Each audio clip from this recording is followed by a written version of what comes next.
Hello. Hello? Hello, I'm Gary Bellamy, and I'd just like to say welcome to Down the Line, the first ever all-phone-in talk show on Radio 4. Yep, now there's been a lot of nonsense in the press lately about how Radio 4 is too middle-class, too middle-aged, too white, but I'm having none of it. Radio 4 is the best radio station in the world, bar none. And I know, I've travelled a lot, I've seen the world, I've worked in Canada, and I can tell you there is no other channel like Radio 4. And do you want to know why? It's because of you lot, the listeners. You are the most intelligent, the most loyal, the most well-informed radio audience in the world, and the most articulate. And it's an honour to be broadcasting to you across the country and across the internet, of course, as well. Give us a call on 0800 068 7060 or email downtheline@bbc.co.uk. So, what should we talk about today? Well, freedom of speech is a hot topic, what with the Danish cartoons, David Irving being jailed in Austria, the terrorism bill aimed at outlawing the glorification of terrorism, and the recent bill that tried to legislate against religious intolerance. This is something that everyone is talking about, but what does it mean to you, freedom of speech? What does it mean to you? Do you think everyone should be allowed to say what they want, whenever they want, or do you think there should be limits? Call us on 0800 068 7060. That's the number, or email downtheline@bbc.co.uk. OK, we're going to the phones now for our first ever call on Down the Line. Hello, what's your point, sir? Hi. Just regarding freedom of speech. Yes. I've been a Labour Party activist I joined the Labour Party when I was 17, and freedom of speech is obviously a subject very dear to me. Yes. I got involved. I was interested in politics from quite a young age, when most people were, interested in football or music. I had quite an active interest in politics even then, and I started a debating society in my school when I was 15. That's quite young, isn't it? Very young. Well, yes, I suppose it is, but I'm aware of the legacy, that we have in the form of party political democracy. It's a liberal democracy, and I think it's something we should treasure and something that I've strived to maintain ever since. Yeah. I work for the Labour Party at grassroots level, and I feel that more and more people at this level have become dissatisfied with the central office. You have somebody like Tony Blair, who's really adopted a far more presidential style of government than even previous Labour incumbents. And the point I'm trying to make is that if I'm feeling that at this level, then I think that can only be translated generally across the country. We live in a multi-ethnic society now, and I do feel that everyone's rights need to be protected. If we encourage people to speak out as they see it, or how they, in whatever they believe, I do feel that despite paying a lot of lip service to freedom of speech, there have been many attempts recently actually to stifle public debate. The dilemma occurs when you have perhaps somebody who wants to express a religious belief, which most of us in a liberal democracy would actively encourage and support. But where do we draw the line? If, for example, somebody wants to express particularly right-wing views, in the Labour Party at grassroots level, we're aware actually of a lessening of course. Well, yes, thank you very much for your call. Some very interesting points there. Let's go to our second caller now, Amanda Glendinning from Bath. We're talking about freedom of speech. What do you want to say? I just think everybody should be able to say exactly what they want to say, as long as they don't upset anybody else. Right. That's a fair point. So I'm all for freedom of speech, but then you've got your own responsibility to make sure you don't say anything that offends anybody else. Well, wouldn't it be a bit of a boring world if we couldn't say what we felt about a thing? If we've got to be careful about other people's feelings. Yes, I know that, but what if you say something about somebody? Okay, for example, if you knew someone had bad breath, and you said, I think you got bad breath, and they got offended by it, what about that? That is very difficult. I have actually had that. Bad breath? No, I did have to say that to somebody. You have to tell someone? You haven't got it yourself? No, I hope not. You never know, that's the awful thing, isn't it? So you told your friend he had a bad breath? Yes, I did. And then you upset him, did you? I did tell him it did upset him, but it was information he needed to have, and he doesn't have bad breath now, does he? Well, thanks for your call. I think you've probably just contradicted yourself there, but that's the thing about freedom of speech. There's so many different ways of looking at it. My next caller is John Pallister from Lennox in Cheshire. Hello, John. Hello, Gary. I just wanted to make a point about parking restrictions. Oh, yes. Yeah, well, where I live, Right, they've brought in these new parking restrictions on the high street that are absolutely killing off local business. I mean, it's bad enough you get these big supermarkets out of town everyone's banging on about, but now you can't park anywhere. You can't park on the high street. The restrictions, they're confusing, they're badly signposted. I mean, it's absolute madness. Yeah. In the past, you had your single yellow line or whatnot, the local Bobby, you just have to say to him, I'm just popping to the post office or whatever for 5 minutes, would that be all right? Yeah, Bob's your uncle. But not now. Now you've got these parking wardens. Well, they're so inflexible, aren't they? Yeah, And when I go around to visit a neighbour, before you could park on his road quite happily. But now it's zone this, that, and the other, and I can't keep up. Is it A, B? Is it disabled? Is it commercial use? And these parking wardens, I mean, they're so inflexible. Yeah, I know. Parking's one of those things that people do get quite upset about. So let's go to our next call now.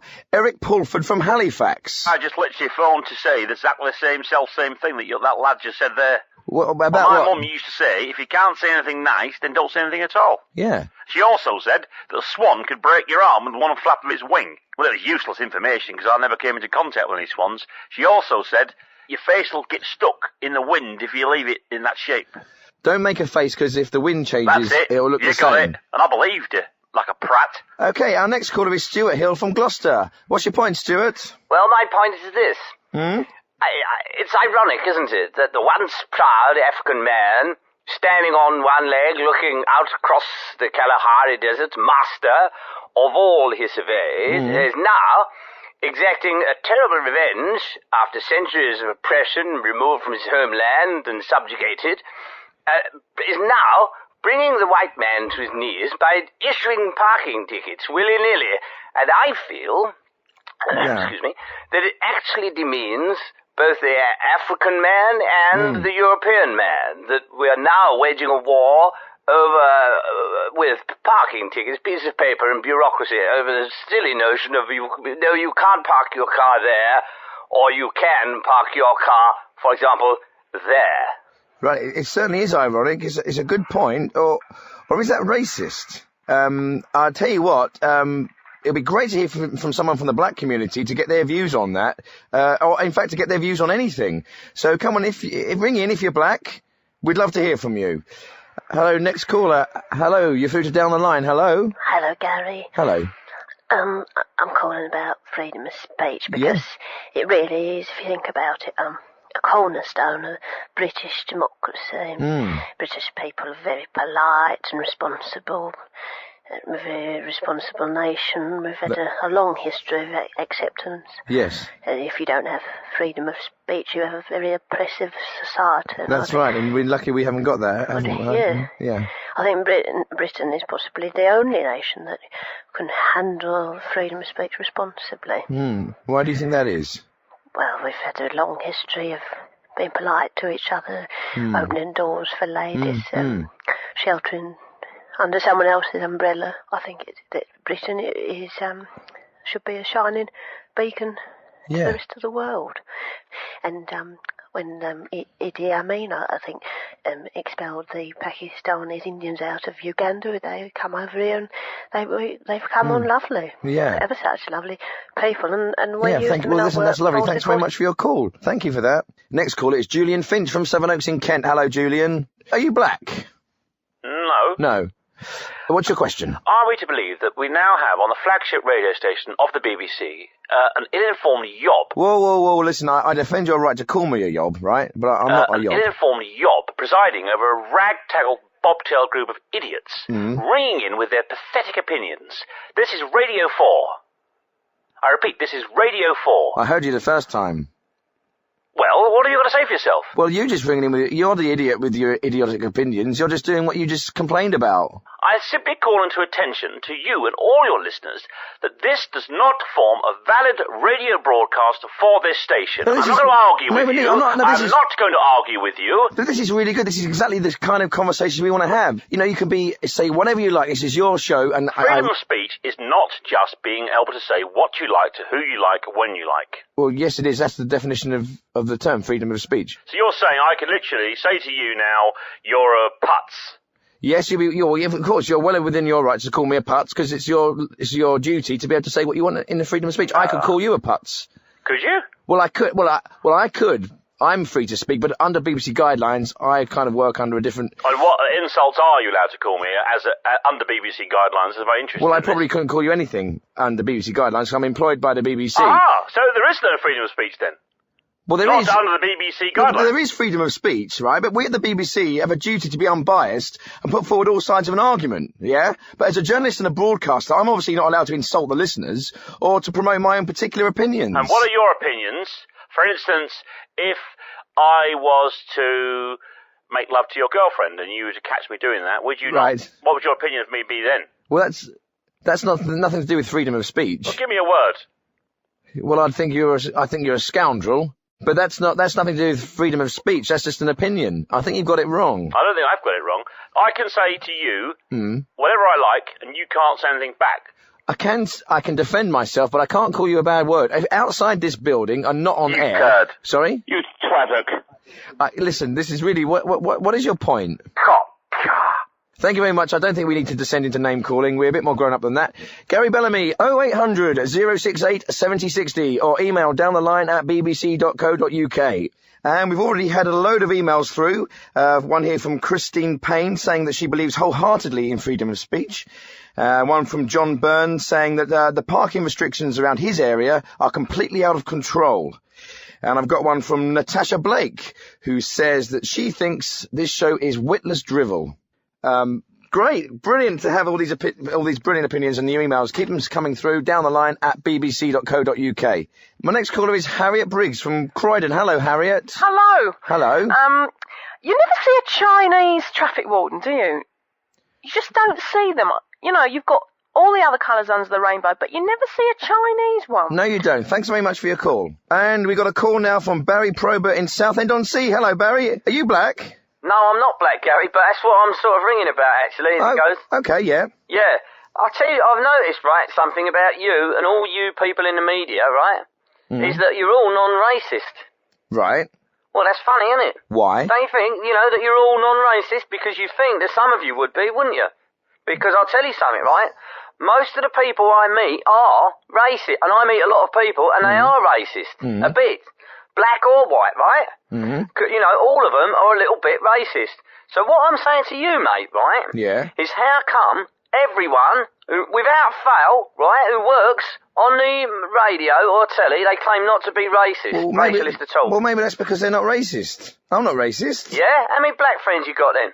One or two, and a mixed race. But the fact is, I'm not racist. Okay, let's do a straw poll in our studio, yeah? Okay? Tom, our engineer, yeah, are you racist? No. Polly, and she's our production assistant, are you racist? No. Matt, our producer, are you racist? I am a bit. No, there's no racist here. Yeah, but see, that's what I mean, right? You all say it on air, you all mouth it off on air, right? But in the real world, people are. You put a camera on someone, they won't admit it. But people are very good at lying. People always have been, probably since time began, you see? Well, I am a bit racist. Matt, how can you... what are you saying? Racist, that's all. I try and stop myself, but really I am a bit racist. Well, look, if any black people are out there, please ring in and let us know your thoughts on this subject. Hi, I've got Humphrey on the line. Hello, Humphrey. Yes, hello there, Gary. Hello. Yes. I was ringing to just pick up on an earlier call about swans. Yes, about swans, that's right. It is true that a fully grown swan, they have tremendously powerful wings, and a blow or a flap from a swan's wing could break one's arm. Right. I mean, a child, a fully grown man, I think the swan would have a bit of a fight on. How would you protect yourself against the wingspan of a swan? I think probably just strike it with a club. Right. But you can't do that, can you? Because they're protected animals. They are protected by the Queen. Every swan in the country is property of the Queen. Yeah, I think it's a terrible shame that we denied the taste of swan's flesh. I mean, it looks like a lovely bird.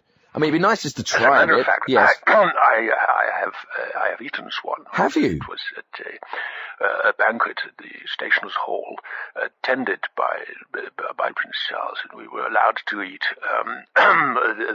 swan. Is it true they only sing when they're dying? Yes, and I have heard the dying song of a swan. It was enormously moving experience, and I cried for days. What did it sound like?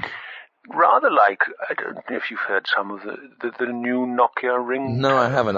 I haven't heard those. Well, I was on a bus the other day, and with some youth, their phone went off, and instantly I was right back there, and I was in absolute floods and I thought, my God, the bus has run over a swan, or it had flown into the glass, low-flying swan.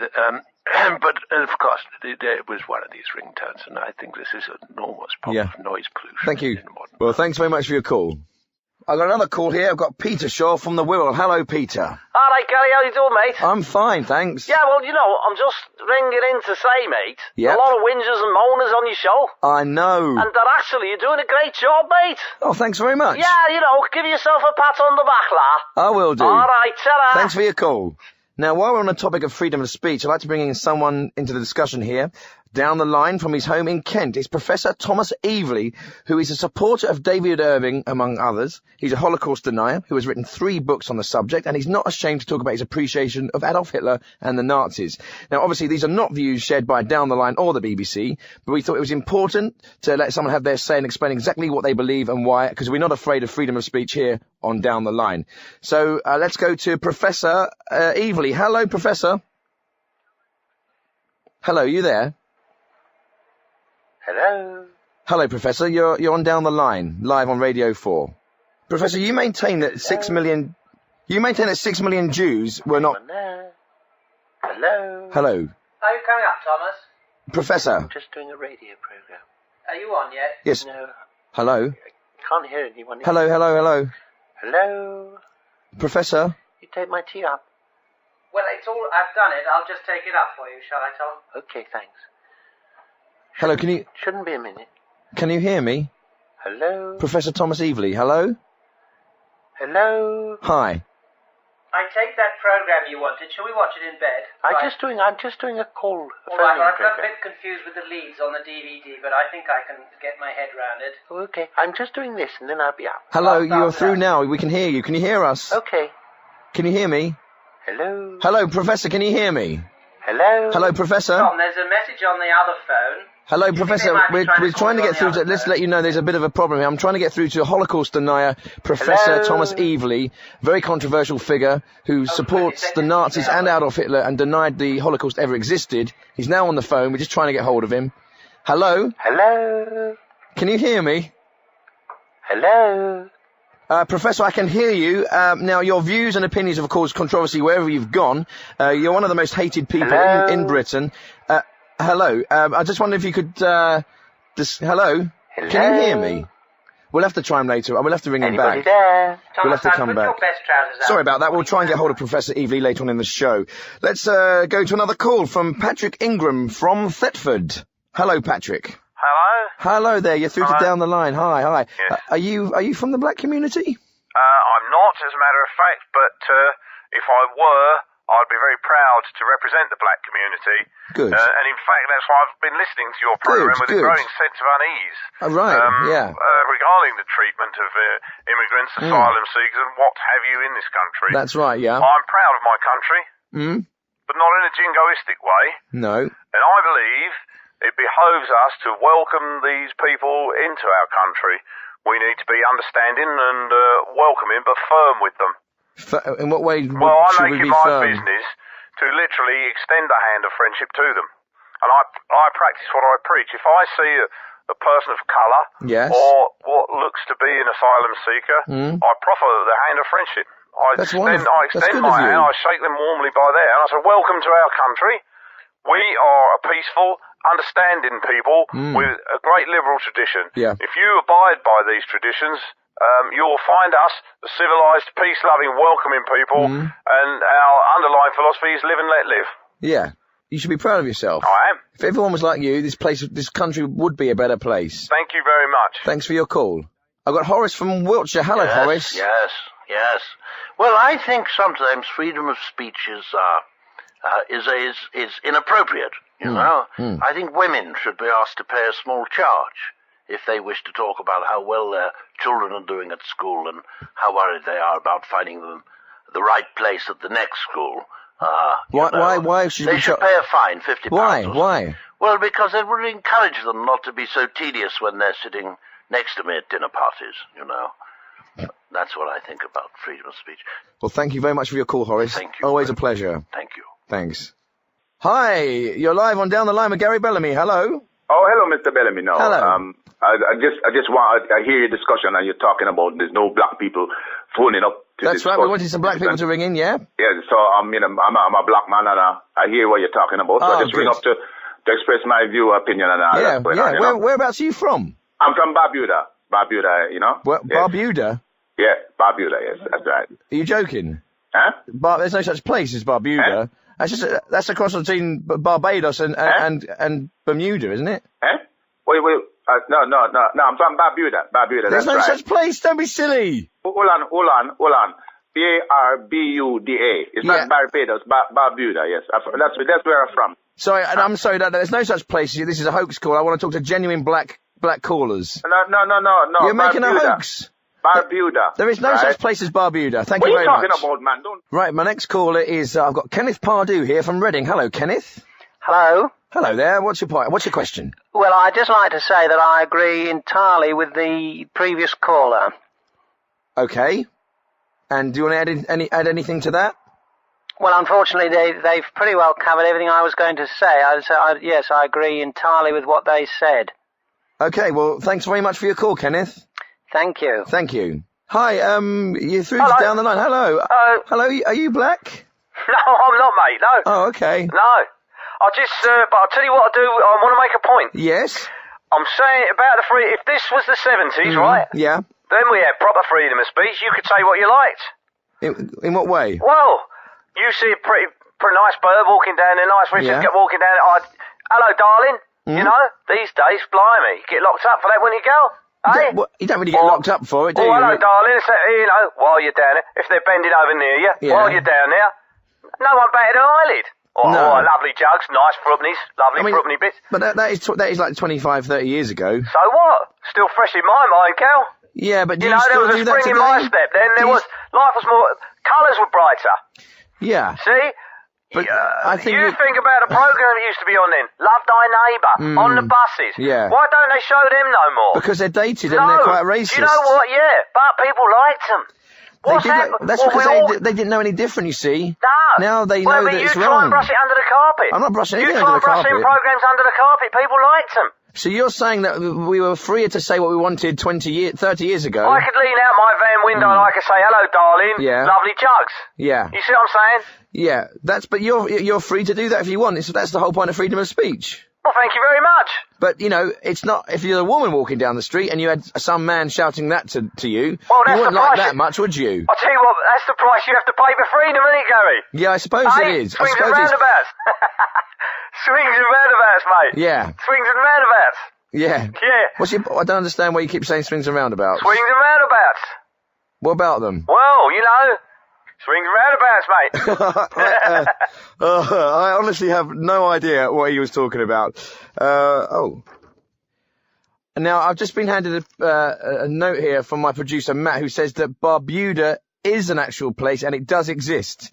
So I'm really sorry to Don, who is our first black caller. If you want to ring back and tell us what your point was, I'm terribly, terribly sorry. I'm sorry if I doubted you. Okay, let's go back to the phones. Hi, you're live and Down the Line with Gary Bellamy. Hello. Hello, Gary. You're not black, are you? Obviously, you're not black. Well, why do you make that assumption? Because you don't sound it. Well, I mean, how is one supposed to sound if one is black? I'm blacker than the night, my friend. I mean, what you don't sound it. Well, whether I sound it or not has got nothing to do with this. I mean, this is a form of inverted racism. No, it's not. I'm not racist. You see, let us try to move forward in a more positive way. Don't call me I'm not a racist. How can I prove to you? Look, listen, every night not every night, but on some nights I have jollof rice and fufu. What is your point? What are you ringing about? Please don't take that tone, because you... No, I'm not taking any tone, but I'm not racist. You call me racist. You are racist because you're assuming that because I'm black, I have to speak in a certain way, and I'm telling you that... No, I don't. It's just, sometimes I can tell if someone's from Scotland by the sound of their voice. I can tell if someone's a woman. I can tell if someone's a man. I can tell if someone's a child. I just assumed, I didn't think you were black. Can you tell if someo's from Guildford, for God's sake, What? I mean, can you tell if someone's from Guildford? I've never been to Guildford. I don't know what they sound like, but I'm not that specific. Well, there you go. Well, don't make claims that you can't back up. Okay, listen, hang on a second. Do I sound black to you? Well, you could be black, but I think... Well, come on, be honest. Could I be black? Of course you could be black. Why couldn't you be black? Do I sound like I'm black? Just 1 moment, please. It depends on the demographic environment and circumstances which are responsible for your socialization. And in my case, as a black person... How do your parents speak? My mother is very, very well spoken. In fact, she's a university graduate. But my father is rather ting-and-ting. So he does sound black? Well, he does ting-and-ting and ding-a-ling. Right, what's ting-and-ting and ding-a-ling then? What is ting-and-ting and ding-a-ling? Yeah. Well, he tends to sort of... Well, can you impersonate your father? Well, yes. How does he talk? Where you been all this time? There you go. Do a bit more. Where you been all this time? There you go, you sound black. I thought you said you were supposed to come in here by 3 o'clock. Come in here. That's the bit that sounds black, like come in here. No. Where you been all this time? You come in. I don't know if you've ever been to Jamaica, but there's some white people there. There's some white people there who sound exactly like that, in fact, But this is all beside the point and rather tiresome. I quite like talking about it because I'm learning more about the voice of black people than I ever had done before. I'm not the voice of black people. I'm the voice of myself. You're speaking for your race and for your... I'm speaking for my race. What a preposterous suggestion. You're defending If I made a statement to you, if I were to say to you, why didn't you sort your race out? You would regard that as a preposterous suggestion. And therefore, for you to say that I'm speaking on behalf of my race is an equally preposterous suggestion. I do consider myself to be a brethren, and I'm 100% black. But that's not to say that there could be a young youth, somewhere in Brixton or something like that. How could I possibly articulate his opinion? We do have similar views, we do have a similar perspective on the world, but that doesn't mean to say that I represent him, and for you to deny the vast multiplicity of perspectives that we have is a calumny, really, Okay, we're fine, we've got that there, we've established that, but what exactly is it you're ringing in for? What is your point? Why did you ring in the first place? I'm ringing in to say that I think that parking fines are far too severe, and something should be done about it, really. That's it? Well, yes. Thanks very much for your call. Well, we're out of time here, I'm afraid. What a shame. I could have gone on talking all night. But alas, that is the end of the show. And thanks to all our callers today. Some great opinions. Not sure I agree with all of them. But the world would be a boring place if everyone agreed with each other, wouldn't it? Don't you think? So if you couldn't get through today, please try again for next week. We'll be talking about the European Union, sport on TV, and the war on terror and rape.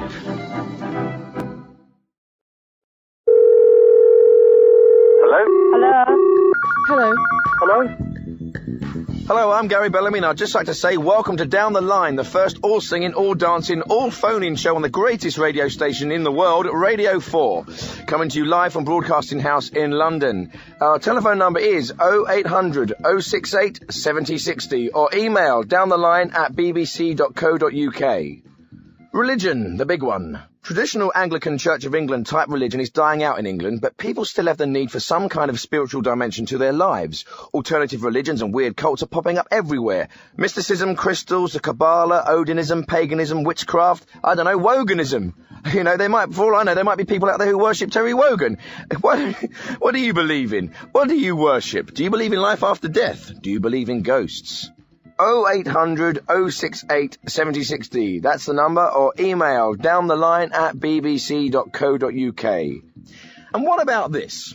I don't know if you saw in some of the papers, but scientists in Korea have apparently discovered a new colour. Now, I know what you're thinking. Dulux are inventing new colours every single day, like mint sunrise and misty buff. But no, this is apparently a new primary colour. It is as yet unnamed. It's just called K491, apparently. But I'm sure you lot can come up with a much better name than that. So why don't you ring in and give us your suggestions? Our telephone number is 0800 068 7060 or email downtheline@bbc.co.uk. Hello. Hello, yes. Hello, Louis. Yes. Hello. I'd like to talk about religion a bit. Okay, yes. I'm not really a believer, but I don't want to offend any of the listeners, but if I could use an analogy to kind of make my point. Okay, do so. I mean, say you were having a fancy dress party. Right. And you invited God. Yes. And he's, turned up or not, as the case may be, and you can't really tell who he's come as. Right. So he could be there as a Buddhist or a Shiite Muslim or a Christian or whatever, but you can't really tell. Yeah. So everyone at the party is arguing right. about who he's come as. That's good, yeah. And it seems to me that that's the state of the world. Yeah. And that everyone sort of starts arguing about, actually he's my mate. They all want to be his friend. Well, he's with me, But the fact is he came to your party in the first place proves he's your friend. Yes, but having said that, we don't actually know he's turned up. Oh, thank you. Plenty to think about there. And we've got Emily Fraser on the phone now. Hello. Hello, you're through to Gary Bellamy on Down the Line. I'm phoning up about the trouble with getting people into churches at the moment. I'm in a church, I'm an active Christian, right. And we do have terrible trouble getting people in. Yeah. And you can't say we haven't tried. We have tried everything. What kind of things have you tried to get people into your church? We have put on coffee and we've provided orange squash, lemon squash if they prefer it. We've even tried juices, real juices, and still they don't come. I think it's such a shame that people have got this great hole in their lives and they're really missing out. Do you know what puts me off going to church? It's exactly the things you just talked about. Squash, tea, coffee, Jesus. Well, when's the last time you went into a church and thought the last time I went to a church was a funeral. Well, I think everybody could do with a little bit of church in their lives, It's one thing to go to a funeral and be upset for the friend you're missing, but if you go on a normal Sunday with nothing in particular in your head, and you just see what God has to offer you... What has God got to offer me? Oh, he's your best friend. Is he? He is. He's the light in the dark. Okay, if you wouldn't mind staying on the line, because I've got Brian from Edgware on the other line now, who's got another opinion, contrary to yours, and I think it'd be nice if you both had a little chat. Hello, Brian. Yeah. Hello there. What's your point about religion? Well, I'll tell you what my point. It's all fairy tales, isn't it? No, what people don't go because we've seen through it. People don't believe it no more. People out there really believe that some old bloke invented the world not invented it, but made it in 7 days. That's it's a fairy tale, isn't it? And then you've got all the others, the Muslims, they've got their version of their fairy tale. It's all rubbish. What do you think about that? Well, I'm sorry to hear that he's so... Sorry, darling, I can't hear you. ...disillusioned. I can't hear you. I'm sorry to hear that he's so disillusioned, and... Very distant. I do understand that every religion has its myths and its stories. Yeah. Things which explain that's what I'm saying. They're all myths, they're all stories. Hang on, Brian, hang on. They go out and kill each other for their fairy stories. One group, Christians, they go and kill the Muslims, right? Over their fairy story. My fairy stories, my fairy tales, better than yours. Could I just say something? They made the earth. Could I just say something? Brian, carried on the back of a turtle. Eh? Some of them say that. I don't know. That's not true. No one said that. No one said the world. They say that the earth's carried by a big turtle. Could I say something? Yes. I'd like to ask the gentleman, does he believe in murder? I can't hear you, love. Do you believe in murder? Do you believe in adultery? Do you believe in adultery? And lying? And cheating? Well, they happen. Yeah, they happen, didn't they? Yes, but these are Christian values. What I'm saying is, a lot of people, without even realising it, well, they're not fairy tales, are they? Murder, adultery and lying. They happen One at a time. One at a time. Go, you go. Who's you? The other one. Yeah, who, me? No, not you, her. I can't hear her. I'm just saying, he can't hear me. What's the point of this? What is the point? That's a good question. What is the point of this? The point is, we're discussing religion. You're saying they're fairy stories. Yeah. And the lady here is saying they're not fairy She stories. ain't said nothing to me. I'm saying, look how jolly useful they are. One at a time. Come on. It's no fun for anyone at home listening if you're all talking over each other. No one's ever seen it. What? No. Shut up. Well, that was all getting a little bit too heated there. This is Gary Bellamy on 0800 068 7060. Okay, we've got Beryl Green from Swansea. Hello, Beryl. Hello. How are you? I'm very well. And what are you ringing about? Well, I had an idea for a new colour. A new colour. That's right, yes. And I think that's a marvellous idea because there's the spectrum of colour is quite, what can I say? I think it's become very dull. Right. You go into a paint shop now. Yep. I think they're not using their imagination. No. And there's a lot of colours out there. There's a lot of colours out there in the world that I don't see represented down at Dulux and things like that. That's right. Let's do it. I have had an idea for a new colour. It's in between grey and purple. Yeah, and what's it called? It's in between, grey and purple. Grey and purple. God, I can't. Yeah, have you got a name for it? You made up a name? Just make up a name? I did make it. No, I had one. Sorry, just a moment. Right. Flam. What? Flam? Flam. Was it flam? Hold on. Between grey and purple, and I was thinking it would. Well, you know, like the inside of the fleshy bit of the grape. Perfect. Thanks very much for your call. That was wonderful. Will it be flam? I can't. Yes, it'll be flam. Thank you very much. Goodbye. But Gary Bellamy, 0800 068 7060. I've got Sheila from Wentworth. Hello, Sheila. Hello. I was calling in about your previous caller. I thought it was very interesting where he was listening. He was talking to the Christian lady. That's right. And he was unable to hear her. Yes, that's right. There was a problem. And I thought that was actually quite a vivid metaphor.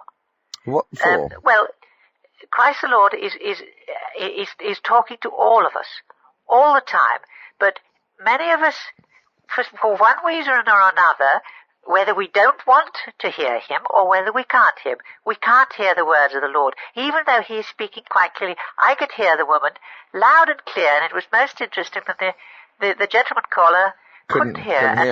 And really, we have to listen. So are you saying that Jesus is very quiet if we have to listen for him? No, he's absolutely deafening. I can hear him roaring like a lion in my ears.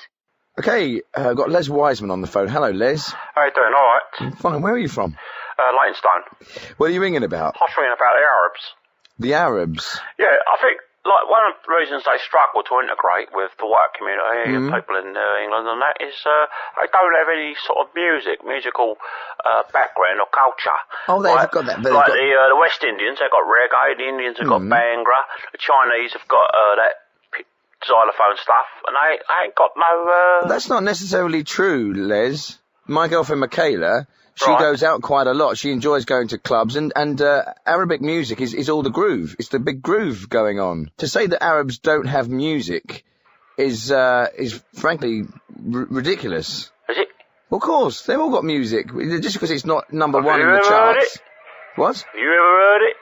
No, I've never heard it, but my girlfriend Michaela has. How's it go then? But, you know, Arabs have given a great deal to the Western world and to culture in general. You can't just dismiss them. No, you misunderstand me. You misunderstand me. I have every respect for the Arab culture, for the race. I love the clothes, the curved sword. I was against our huge, thick swords. But they object to our society being decadent. And you know what? I think they're absolutely spot on. I think they are so right. We are living in a foul society. Pornography, all-day drinking. We are going downhill fast. You know, if the Spice Girls, or Girls Aloud, or any of these other bloody girl bands, if they'd been forced to wear burqas in their videos, everyone would have judged them on their singing and not the way they look, and we wouldn't have had the bloody Spice Girls. I will say one thing about the Arabs as well. They also invented hummus. Okay, Joshua, you're down the line. Hello. Hello. Hello. I'm telephoning because I believe that you are asking the question why there is a decline in the attendance of the Anglican Church. That's correct. I believe that it is because of the spread of homosex. I know this is a controversial opinion. Yes, it is. But I believe that there are so many homosex going on in the church, in particular in relation to the priests at the moment. In fact, they're encouraging priests to be gay.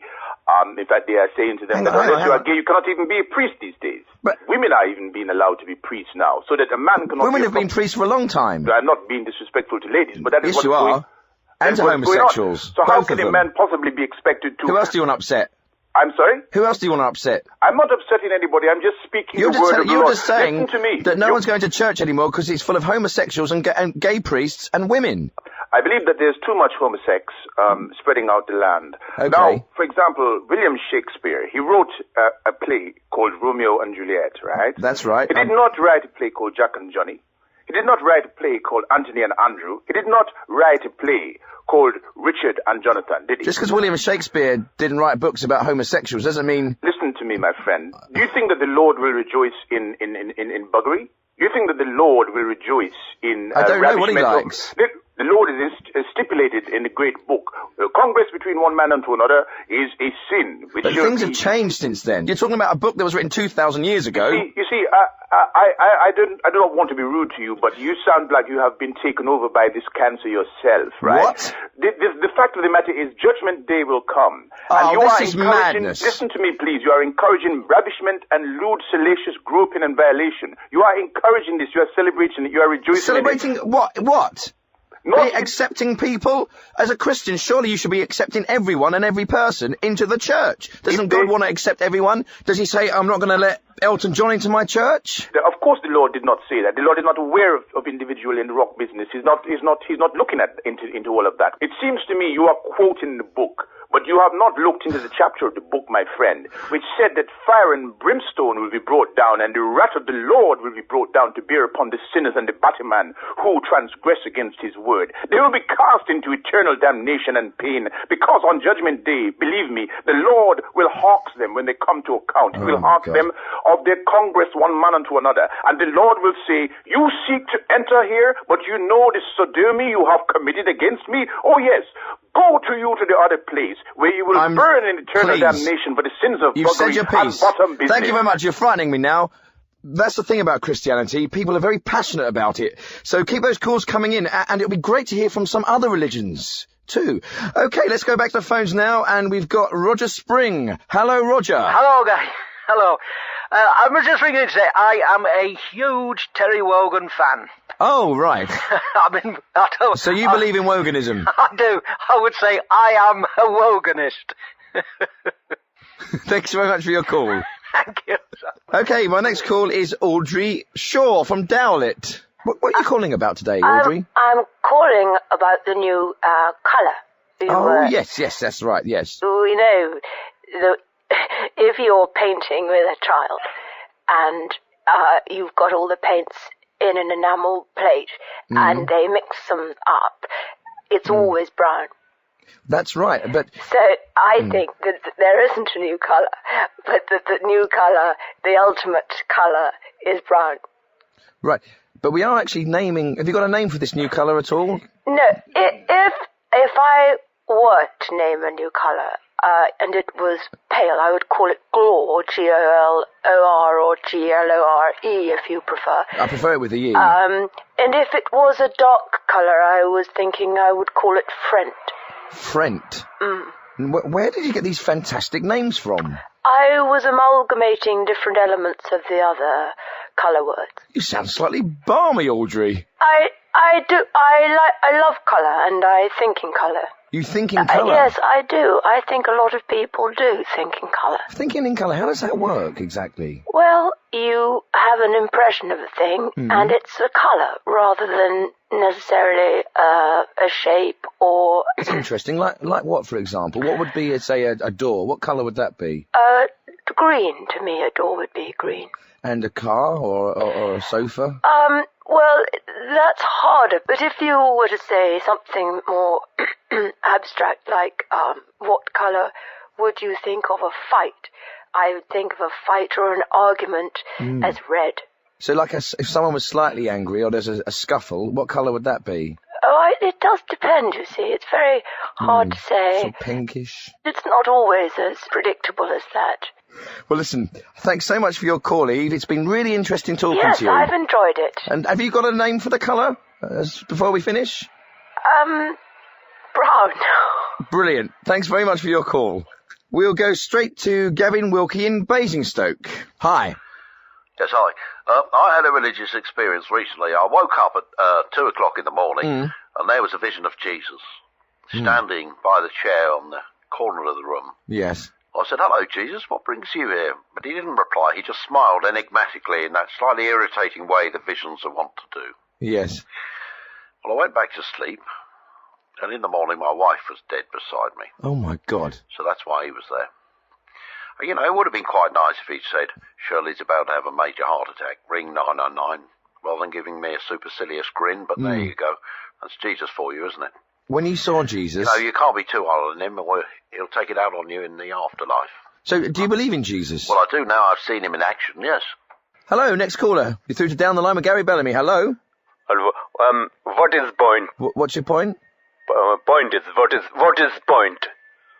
Okay, but what's your point? Point is, what is point? What is point? What is the point in what? What is point? That's a very good point. What is point? Thanks for your call. Thank you. It's a good point there.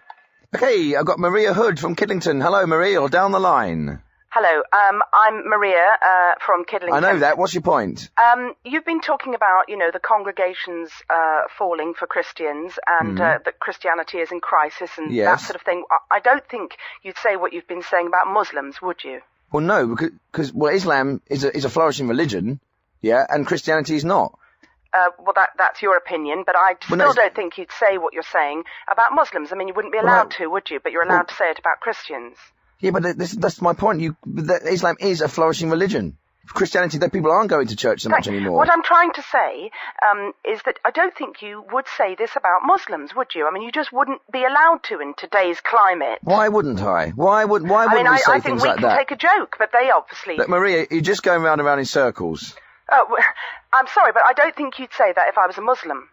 Yes, I would. If someone was going around in circles, I would tell them whether you're Muslim or not. But I don't think you would, you see. I think you feel able to say that to me because I'm a Christian, but you definitely would not say that if I was called... I think you can go... We've got your point, thank you very much. I don't think you'd cut me off, excuse me, but can I say I don't think you'd cut me off if I was a Muslim? Yes, well, you're not a Muslim, so thank you, goodbye. And now, our next call is Humphrey Milner from Cirencester. Hello, Humphrey. I was just ringing about this, the invention of the colour that we're talking about. Yes. It is not a new thing. New colours are constantly being discovered. Perhaps the most famous example is the invention of mauve, or mauve, as it was originally pronounced by the Victorians. It was invented in the 19th century by an inventor known as William Perkin, and it started a huge craze for this colour, and in fact, in many ways, it kick-started chemistry from being a gentleman amateur pastime into becoming the major world industry it is today. There's a fascinating story, the invention of mauve,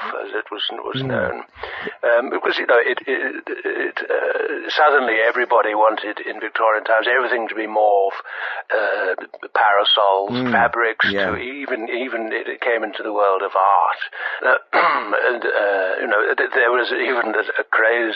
The high class ladies were dyeing their knickers, their pets.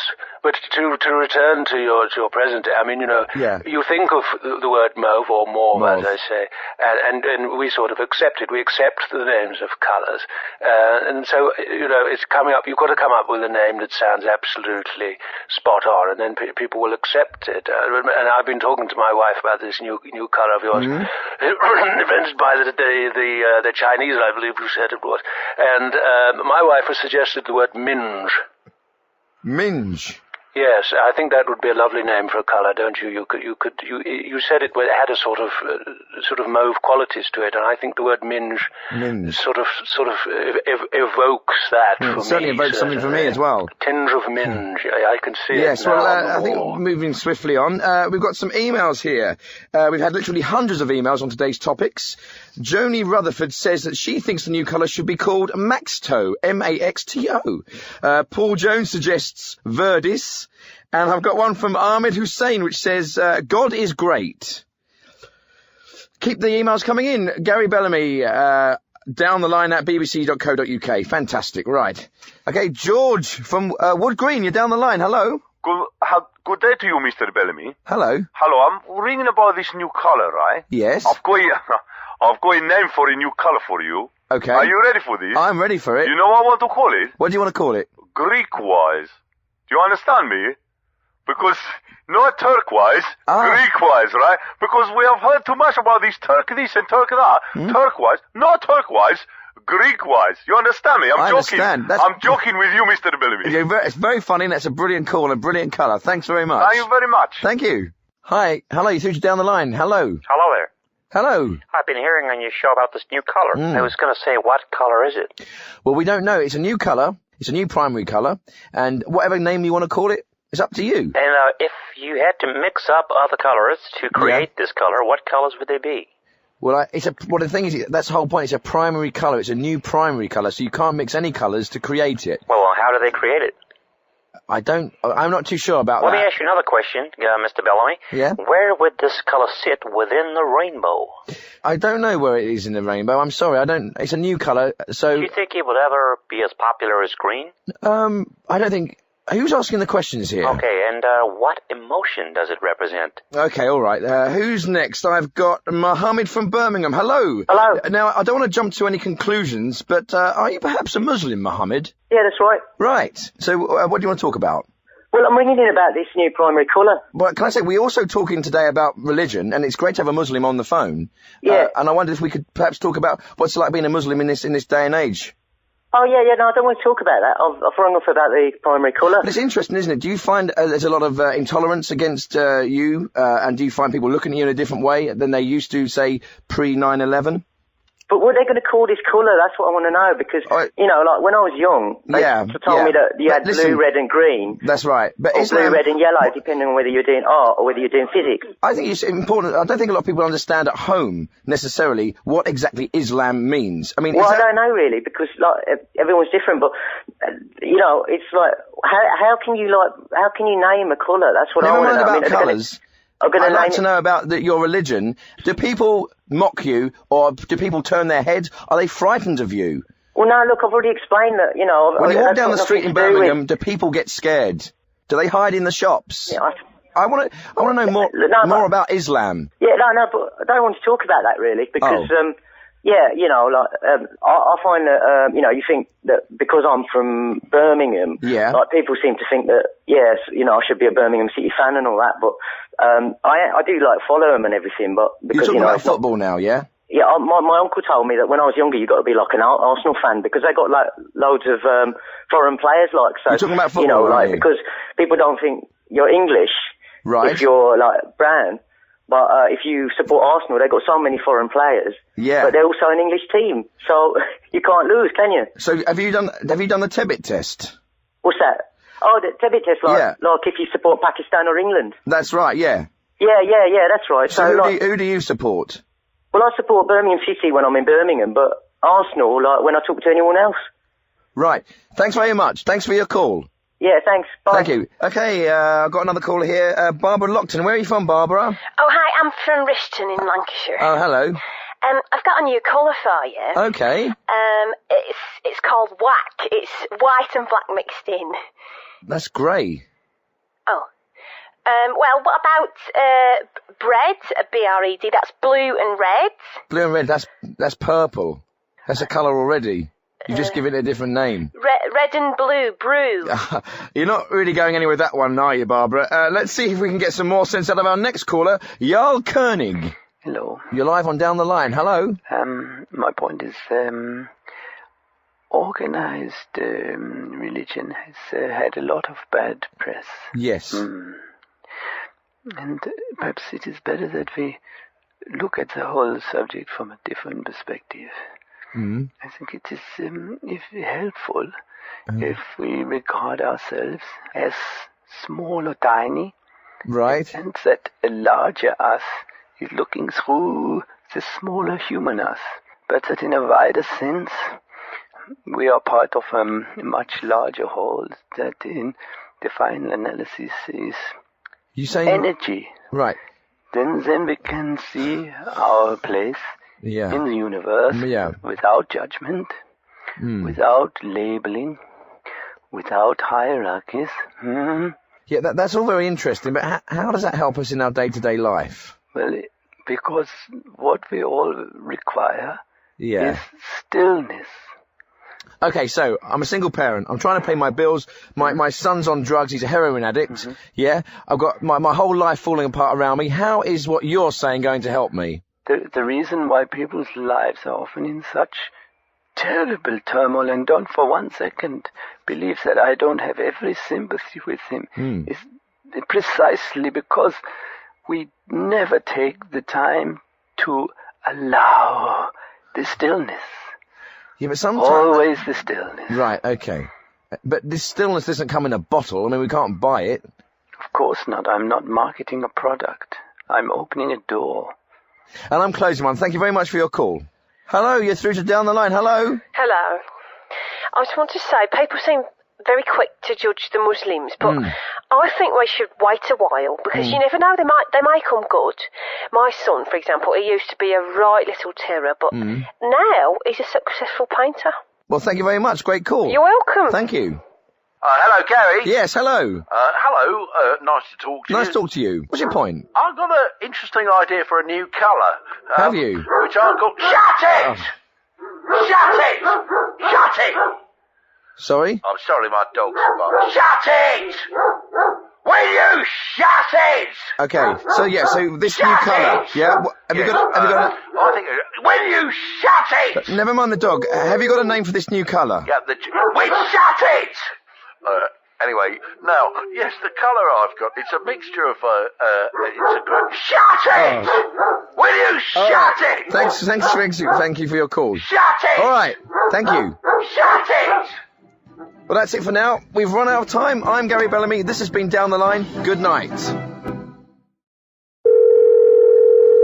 Hello? Hello? Hello? Hello? Hello, I'm Gary Bellamy. Welcome to Down the Line. What do you want to talk about tonight? Give me a ring. 0800 068 7060 or email downtheline@bbc.co.uk. Food. We know a lot more about food these days and healthy eating, yet as a nation we're getting fatter. What's going on? And also, what's going in to our food? Not just chemicals and additives, but germs. Well, we thought we'd get in an expert, Dr. Melvin Kidwell, to try and sort out food fact from food fiction. That's coming up later, but first, let's go to the phones. Okay, Monica Dowlett, hello. Where are you from? Gary, I'm from Canada. Canada. Yeah, and I'm in England now. Right. Working out here as a health and nutrition coach. Oh, interesting. Been out here for a few years, and I must say I'm starting to see the huge American influence in the food here now, and it's really starting to concern me. Right. Why is it starting to concern you? You think there's too much... It's the processed fake foods, and I'm starting to see the increase in obesity over here, the same as when you pop over to America and you see the enormous people. You're Canadian, aren't you? I'm Canadian. Well, I worked in Canada, and I know what you lot are like. You don't like the Yanks. I think that's a bit of a generalization, Gary. So what kind of food should we be eating? Well, if basically you eat what was here 10,000 years ago, a caveman diet of good organic meat, good organic vegetables. Wild boar. Sorry? Wild boar? Wild boar's fantastic. You can't get organic wild boar in my local supermarket. You can always shop at local farmers markets. Okay, but a local farmers market, is that organic food? It's less chemicals, less antibiotics. How do you get chemicals into beef? Sorry?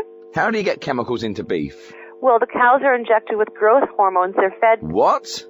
The cows are injected with growth hormone because in the old days a cow would spend 5 years getting fat from grass. Now they make them fat, ready for slaughter in 18 months. Same with chickens. They get them ready. What do they do with chickens? In a third of the time by feeding them an unnatural diet and by pumping them full of steroids, antibiotics. Okay, so if I eat chickens that are pumped full of steroids and antibiotics, sure, that's a good thing, because that means I get strong and I won't get any diseases. Can't you see the benefits? Now, if you've seen what happens to bodybuilders once they pass 40... Oh, but a chicken a day is not going to damage... We're not going to get like Hulk Hogan, are we? Or The Rock? But these are small little things that build up in your system that aren't meant to be there. Well, do you know what? Thanks for your advice. It's been very interesting talking to you. Thanks very much for your call. Next call, it is Graham Downs from Harwich. Hello, Graham. Oh, no, Gary, I'm actually from Harlow. Oh, right, where the ferry goes from. Oh, no, that's Harwich. Right. What can I help? What's your first question? Right. Well, Gary, with the health, with the health, right. I'm 23 stone, Gary. Good. That's. Yeah. I'm big, Yeah. And it's been a problem for me because I've not been out of my house now for nearly 3 years. Oh, goodness. And my point really, Gary, is that it's a vicious circle, with the weight, because with all the extra weight I carry, it makes the exercising very difficult to do. Of course. And if I can't do that, then that makes it. Do you see what I'm saying? I can see what you're saying. And it must be very, very difficult living. Do you live on your own, or do you have someone who helps you? Oh, my mother, but she's knocking on, Gary. It's very hard for her, it's very hard. Lifting and things like that. Exactly, Gary. People can be very cruel as well, Gary. They can be very cruel. Is that one of the reasons why? Very cruel indeed. Of course. Is that why you don't go out very often? Mockery, Is that why you don't go out very often? Because of the cruelty? Well, yeah.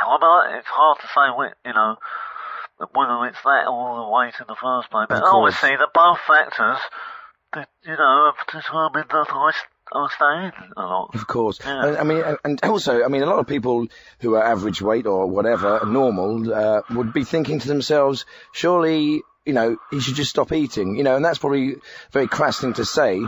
And I'm not suggesting you do that, but maybe you should try changing your diet, eating healthier, fresh vegetables. Yeah, of course I have. Yeah. And? Well, I've tried all sorts of diets, Gary. Yeah.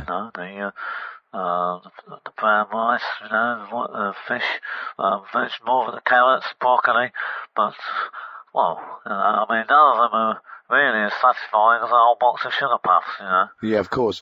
Well, thank you very much, Graham. Thanks for being so open and honest. Okay, can I just make one more point while I'm on the air, please, Gary? Yeah, of course. It's a pleasure talking to you, by the way. Thanks. My point is the foreign boys, they cause a lot of the trouble, don't they? The foreign boys. Graham, I don't know about that. Don't you think so, Gary? They cause a little bit, all the upsetting and all that, the trouble?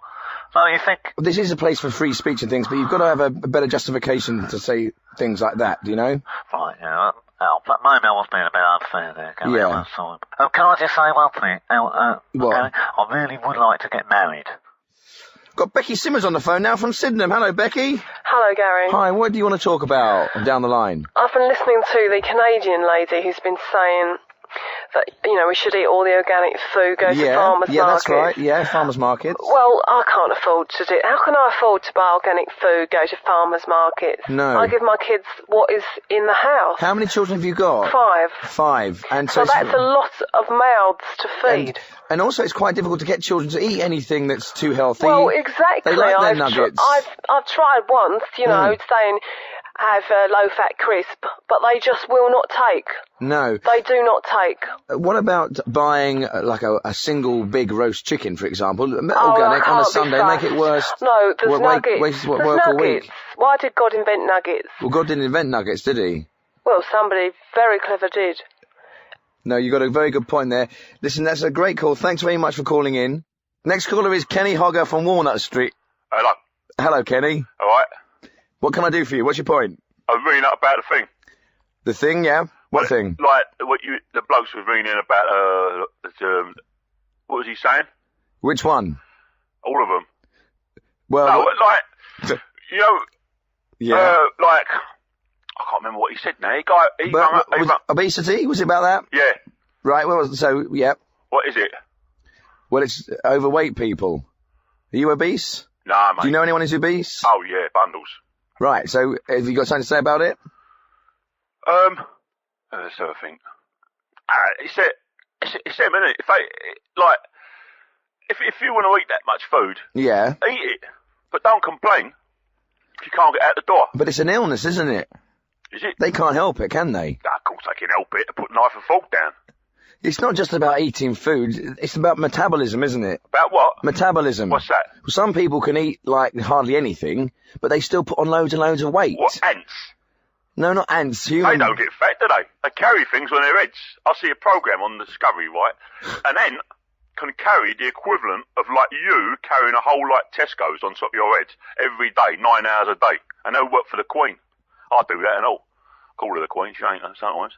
Thanks very much for your call. Cheers. Cheers, Kenny. Okay, I've got another caller in. It's Adam Frankel from Basingstoke. Hello, Adam. Oh, hello. It's just a quick point I wanted to make. Yeah. It's been annoying me. I read that in Tesco's now, the petrol they sell, it's made up 5% of this new bioethanol stuff. Right. I mean, what's that all about? Oh, it can't work perfectly well with the petrol they were selling before. They keep mucking about with stuff and changing things. I mean, it gets on my nerves, it really does. Well, thanks very much for your call. Thanks. Cheers. Bye. Bye. Next caller is Sue Reynolds, and you're from Hornchurch. Hello, Sue. Yes, hi. Hello. Gary. What can I do for you? Well, I sympathise with the larger man who called in. Yes.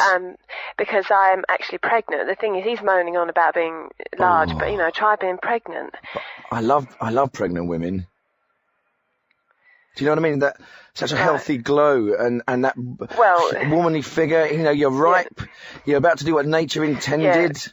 Fecund. You what? Beautiful. Yeah, this is what you read in all the books and magazines, but I'm bored of it. I can't drink, I can't smoke. Everybody thinks I'm fat. Yeah, I know, but it's just boring. It's so boring, Gary. You're carrying a lovely little child inside your stomach. I know, but no fags. And you're going to give birth to this beautiful little baby, and it's going to come out, and it's going to... no fags for 9 months. I've had a couple, but, my doctor said I shouldn't have even had that, but a couple won't hurt, will they? Well, maybe it won't. I don't think you should really smoke with babies. I know that they can come out stunted and things. And Guinness, I suppose you can have half a Guinness. I think you should just enjoy this time where you're doing what we're all here on this planet to breed.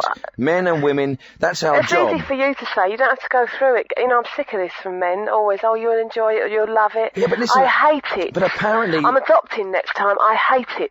Okay, thanks very much for your call. Take care. Thank you very much, Sue. That was Sue Reynolds, who's pregnant. Isn't that lovely? Pregnant women are like great big, lovely chocolates. Next call is Kenneth Pardue from Reading. Hello there. Hello, yes. Kenneth. Yes? Well, actually, I suppose I really just say that I agree entirely with the previous two callers. Okay. Anything else you want to add to that? To their points? I was going to say a lot of stuff, but they've pretty well covered it. But they both said different things. Well, I can always see both sides of an argument. Okay, well, thanks very much for your call. That's okay. Yes. My next caller is Ivor Moss from Exeter. Hello, Ivor. Hello, Gary. How are you? Hello. Fine, thank you. Very good. What's your point? Well, I'm a blueberry farmer. Oh. Yes, and I'm sure that you're aware that the blueberry is one of the most potent of fruits. It's very good for you, isn't it? It certainly is. It has many health-giving properties. And I've written a short poem about the blueberry. Would you like to hear it? Do you know what? I'd love to hear it. All right, are you ready? Okay. Oh, beautiful blueberry, how I love thee. Yet what an elusive berry you seem to be. And how I lose my reason when you are not in season. Sometimes I search high and low, in fresh and wild, in M&S, but the hand of God touches you not. And then, in despair, I try orcado.com. Orco.uk. That's a little silliness, Gary. That's brilliant. Thank you very much. Thanks for that was a brilliant poem. Thank you very much, Gary. I wish you all the success with your show. Bye-bye. Thank you, Ivor. That was Ivor Moss there. That is perfect. That's what I was saying about Radio 4 listeners, You're just so clever. It's so good. Lots more of those, please. I mean, I've never, ever spoken to a blueberry farmer before. Who's the next caller? Hello? Hello, Gary. Yeah, can I just say it's great to have a show like this on the radio. Oh, I'm glad you're enjoying it. I was calling in about the fellow you had on earlier. Yes, which one? Talking about obesity. Of course, yeah, Gary Downs. That, it's very often you'll find that obesity, it's not to do with eating, it's a chemical thing, it's a, there seems to be no rhyme or reason to it. It's like my wife and I, we're average size. Okay. But our son, he to put it, he's overweight. Is he? How much overweight? I wouldn't say he's necessarily obese. I don't know how you qualify, but he's definitely over. He's olden days we would have just said he's fat, Yeah. But there seems to be no reason for it. I mean, he eats exactly the same amount as we do. But he eats the same as you do? Yeah, exactly the same. So I see, it's not to do with what you eat. And what, the same, so you... Yeah, if we go to an Indian restaurant, he'll have the same portions as us. And then when we eat at home, we always make sure that, he's not eating more than us. How old is he? He's 6. Well, there you go. What? You can't really give a 6-year-old child a man-sized portion of Indian food. Can you not? Not if they're 6. Oh. Lucky I called in. It is lucky you called in. You should... I'm going to go and tell him now. But don't wake him up. No, he's not in bed. He goes to bed the same time as us. I better stop him. He's just about to tuck into a bloody great pie. Next call is Martin Hull from London. Hello, Martin. Martin Hull, mate. Martin Hull. Hello, Gary. How you doing? North Fine, London, thanks. yeah, mate. Yeah. Well, I'll tell you what I want to say, Gary, right? If this was the 70s, right, we'd just say that bloke on early, he was fat. That's it. He's fat. He's greedy, isn't he? He eats too much. He's a fat bloke. Yeah, but it's not the 70s anymore, is it? We've become a bit more passionate and compassionate now, haven't we? I don't know what we've become, Gary, but I look around myself these days. I look around and, I wish it was the 70s sometimes, mate. Yeah? Yeah, at least you could call a spade then, couldn't you? Thank you very much for your call. Okay, I've got Jerry from Whitlow. Hello, Jerry. Hello. How are you? I'm fine. What are you calling about today, Joe? Well, I'm calling in response to a call that I heard on your show earlier. Well, the fella rang in to say that his children were overweight. Yes, that's right. Well, I'm ringing about my kids as well. Yeah, they're overweight, are they? No, they're not overweight, but there's something, the thing that worries me about them, Right. They really get on me nerves. Every time they open their mouths, shut up, will you, the rubbish that they come out with. Right. How old are your children? Well, my daughter's 12, my son's 17. And they're so sort of ungrateful about everything. Yeah, I know the other what you day, mean. I brought him home some bubble wrap to play with. Yeah. Now, I used to love that, popping the old bubble wrap and that, but they were just totally uninterested, Okay, but listen, but they are 12 and 17. I don't think a 17-year-old boy is going to be interested in bubble wrap, to be fair to him. Well, maybe not, but you'd think they'd have a wee pop at it, wouldn't you, Jerry, thanks very much for your call. Thanks very much. Thank you. Hello, Dominic Wise, where are you from? London. From London, and what are you ringing up to talk about today? So, all the foods, nice foods, are all cheap and they come quick. All the nice foods are cheap and they come quick? The other day I bought Burger King and I ate on the way home and I put the rubbish in my own dustbin. And then when my mum come round, she said, "Have you been having Burger King again?" And I went, "No." She said, "What's this?" and pulled the wrappers out of my bin. So I looked like an idiot, unless she didn't believe me. I told her I got it from there and walked back of it and then put it in the bin. She thought I'd been using her knives and forks for eating up burgers. Well, thanks, Dominic. That's certainly made me think twice about eating junk food. Now, if you're like me, you'll be pretty confused about the dangers of food, what with MRSA, BSE, bird flu, mad cow disease, CJD and whatever. And so I'd like to introduce our very special guest today, Professor Merlin Kidwell, a government food poisoning expert who can helpfully... Merlin. Pardon? You called me Merlin. It's Mervyn. Oh, sorry, I do apologise. Someone's written it down on my screen here as Merlin. Was that you, Polly? Yeah, she's nodding me through the glass. Yeah, I'll be having words later. Right, so, Mervyn, let's talk a little bit about food poisoning, shall we? And now, a lot of people bandy words around like salmonella. How does it work? Well, salmonella is a type of bacterium usually found in poultry, eggs and unprocessed milk, but it can turn up in meat and water. Oh.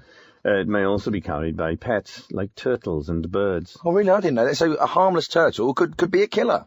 Well, not the turtle itself, unless, of course, you're a jellyfish, but the bugs that it carries. Actually, it was funny. I was just thinking that Merlin is a funny name. It's one you don't hear very often, do you, outside King Arthur films and that, if you think about it. In the right conditions, one bacterium can multiply to more than 4 million in just 8 hours. Really? Now, are all types of food poisoning caused by bacteria, yeah? Most. Go on. I thought you were going to say something there. No, I didn't think you'd finished. Right, do you want me to continue? Yes, please, yeah. You were saying it could be pretty serious. Yes, the more bacteria present, the more likely you are to become ill. So how can we guard against it? Well, personal hygiene is vital and, of course, cooking food properly. These bacteria multiply best between 5 and 63 degrees centigrade, but are killed at temperatures of 7 degrees plus. Right. At temperature below 5 degrees, most bacteria multiply very slowly, if at all, in fact. And at very low temperatures, some bacteria die, but many survive and can start to multiply again if warm conditions return. That is why proper cooking, chilling of food is essential to help reduce the risk of food poisoning. Yeah, right. What are the main bacteria that cause food poisoning then? You know, and do we know which is which, and how do we know how we picked it up or what we've picked up? Well, salmonella, of course. Symptoms include vomiting and diarrhea. Campylobacter. Symptoms include vomiting and diarrhea. Clostridium perfringens, C. perfringens. Symptoms include vomiting and diarrhea. Listeria. Symptoms include vomiting and diarrhea. Meningitis and septicemia. Right. Bacillus cereus. B. serious. John McEnroe's favourite virus there. You cannot be serious. Yes, you can. It is, in fact, Bacillus cereus, and you are gravely ill. Symptoms include vomiting and diarrhea. Staphylococcus aureus, Staph aureus. Symptoms include vomiting and diarrhea. Norwalk-like viruses. Symptoms include... So what was that? What was that one? Last one? Norwalk-like viruses. Norwalk-like viruses? Yes, Norwalk-like viruses. All right, and let me see. Symptoms include vomiting and diarrhea. Right, yeah. Yes. Okay, that's got that one. But how on earth do you remember all those weird names? I can't even remember my own sister's name and my girlfriend's, you know. Other people I meet. Well, you got mine wrong earlier, didn't you? Yeah, well, that wasn't my fault. Okay, we're talking about food poisoning. We've got a call now from James Bruce from Coventry. Hello, James. Yes, actually, my question is, why would anyone want to poison food in the first place? Well, that seems remarkable to me. Hang on, you got that wrong. You don't poison food. It's about food poisoning. Yes. What do you mean? Mervyn. Well, we're talking about food that's been contaminated and infected by bacteria. I see what you mean. More than like you eat the food and then you get ill from it. That's right. Okay, we've got another phone call coming in now, Professor, from Tish Fullerton from Goring. Hello, Tish. Hi. Hello. Excuse me. I was phoning about food poisoning. I had a really awful experience. What had you eaten, Tish? I think it was moo. Yes, well, mussels are notoriously bad, actually, because they are filter feeders. They're often found near sewage outlets. Oh. So they can cause problems, although primarily the main cause of problems with a bowl of mussels is if you, in fact, have a dead mussel within the batch. Yes, well, you see, I knew about not opening closed ones, so I'd taken all of those out, and then I thought, well, I'll be all right now. Yes. And I just had the open ones. It was delicious. Yeah. And well, they are. Well, you see, you soak up all the juices with some crusty French bread. It's great, lovely, isn't it? it's marvelous. And then I don't like it. Or maybe, if you can stretch to a Montrachet. Superb. I think we have beer. But we got home, and it started really with gas. I mean, an awful gas. I can't tell you how awful the smells were. Don't worry. I mean, we've all suffered from flatulence. And that was the start of it. And then I had to rush off. And, did you? I was sick in the bathroom. I was sick in the sitting room. It was absolutely awful. But it was both ends? Oh, yes, that came later. The diarrhea was something else. What did your boyfriend make of this? He was horrified by the mess. He was probably gagging himself then, was he? Oh, no, it was awful. You don't really want to see it.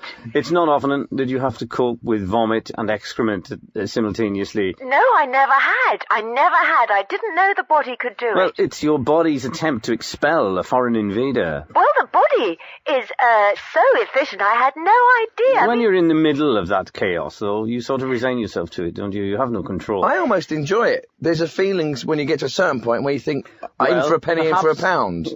Perhaps it's reminiscent of that helplessness when you're a small child and you're basically handing yourself over to somebody else and you're not responsible for... By the end, I was sitting on the lavatory and throwing up in the sink at the same time, and I didn't know the body could do that. You were convulsing, weren't you? Literally, I was puking and shitting. Thanks very much for your call. 0800 068 7060.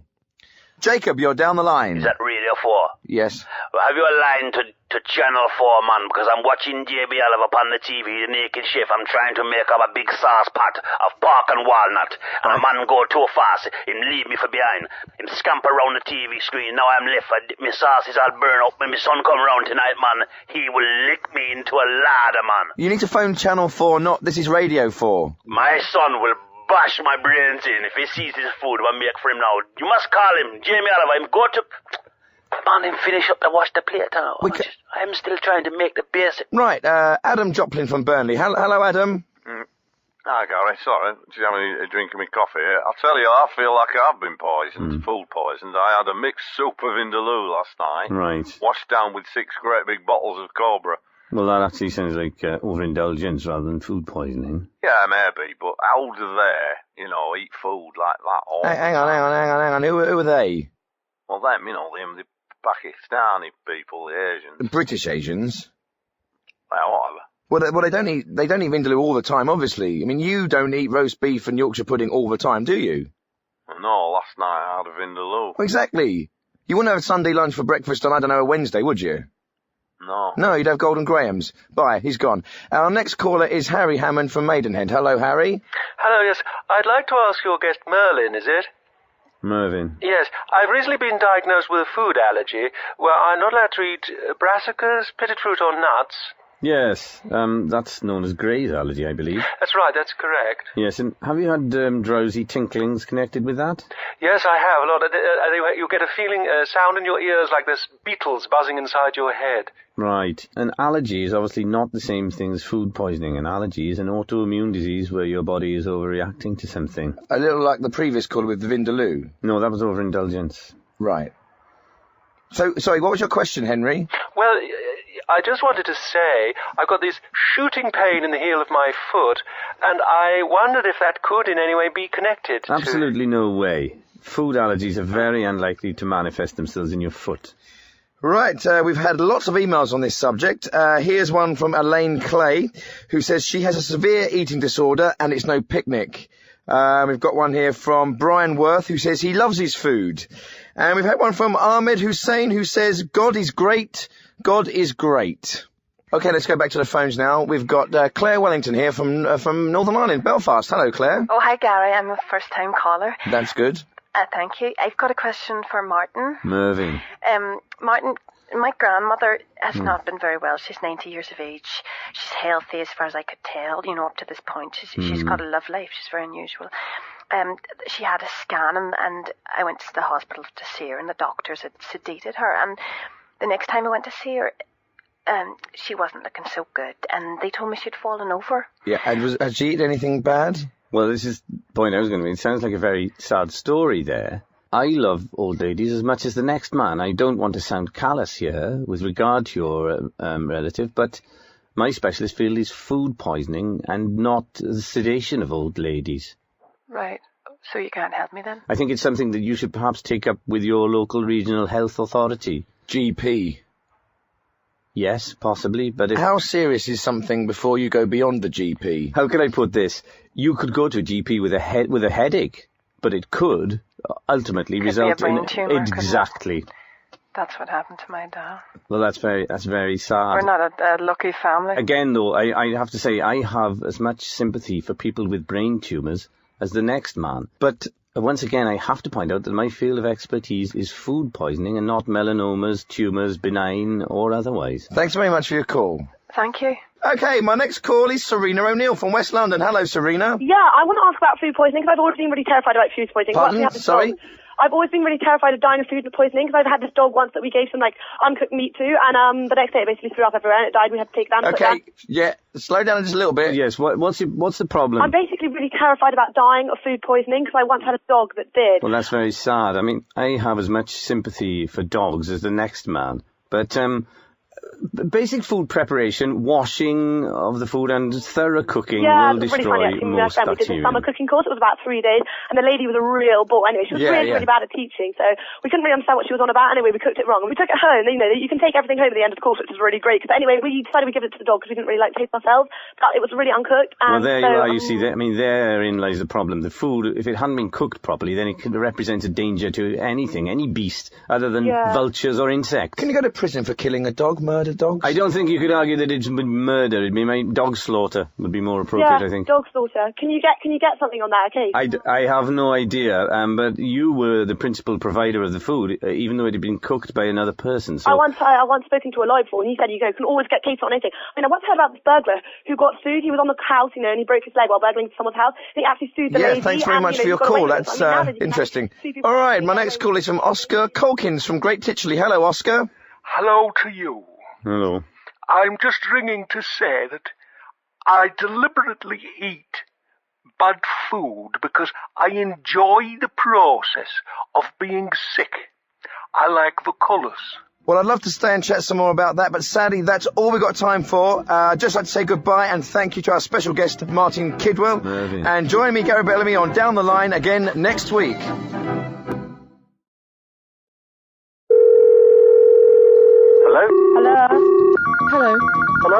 Hello, I'm Gary Bellamy. This is Down the Line. Give us a ring, 0800 068 7060. This is your show, your opinions, you count. Now, crime doesn't pay, or does it? Well, our very special guest today is criminal Tony Becton, author of a brand new book called Beyond Reason. He's out of prison and he's here with us in the studio today, and we'll be talking to him in just a moment. So give us a ring on your views on crime and whether it pays or not. 0800 068 7060 or email downtheline@bbc.co.uk. So he spent more than half his life behind bars for a variety of offences, including armed robbery, GBH, assault, perjury, and many others too disturbing to even mention. So please welcome to Down the Line, Tony Becton. Tony, tell us a little bit about yourself and your new book. Well, my book is basically the story of my life. Yeah. I began writing it when I was in solitary on the Isle of Wight in Parkhurst. In total, I spent over 24 years in Her Majesty's prisons. When I was in jail, I was also framed for a couple of assaults, and I received further years on top of my sentence. Although I already been given life, I was given a 6 year on top of the life. Right. And that really played with my nut. Did it? When was the first time you actually went into prison? How old were you? First time I went in jail, I done a Balster when I was 15 years of age. 15. And what was the reason you went into Balster? The actual charge was demanding money with menaces. My dad used to run the market down in Deptford. Deptford, that's right. He's due a 9 for an armed robbery. He had a Saturday job. He used to rob banks. And I've taken over the market for him. And in those days, I was only about 10 or 11. And I've put a false beard on. I've gone round from stall to stall, lining people up and getting the money off them. Because you got to get respect off these people. Otherwise, they take liberties with you. When you were younger, was crime considered something more fun, something more friendly? It was almost like it was all about... Is it fun? Well, you get all these stories about these gangsters who became heroes in those days. They became heroes because they lived the life they wanted to live. They were free. Yeah. They were like noblemen. Sorry? They were like noblemen. They lived a free noblemen? life. Yes. They would not cower down to anyone, be it the police, be it any form of authority, and they lived like lords on the land. They had their own code of honour. I'd like to read a section of your book now, Tony, and I'm going to have to ask Matt, my producer, to bleep out some of the language, because naturally it's very honest, and it might cause offence. So I'd just like to read this little section out here. My mum was shit compared to Dad. She got on my nerves fussing round me. I started giving her a few clumps to keep her on her toes. She didn't like it. But what woman does like a dig? I had me rules, though. I only hit her during the week and gave her the weekends off to recover.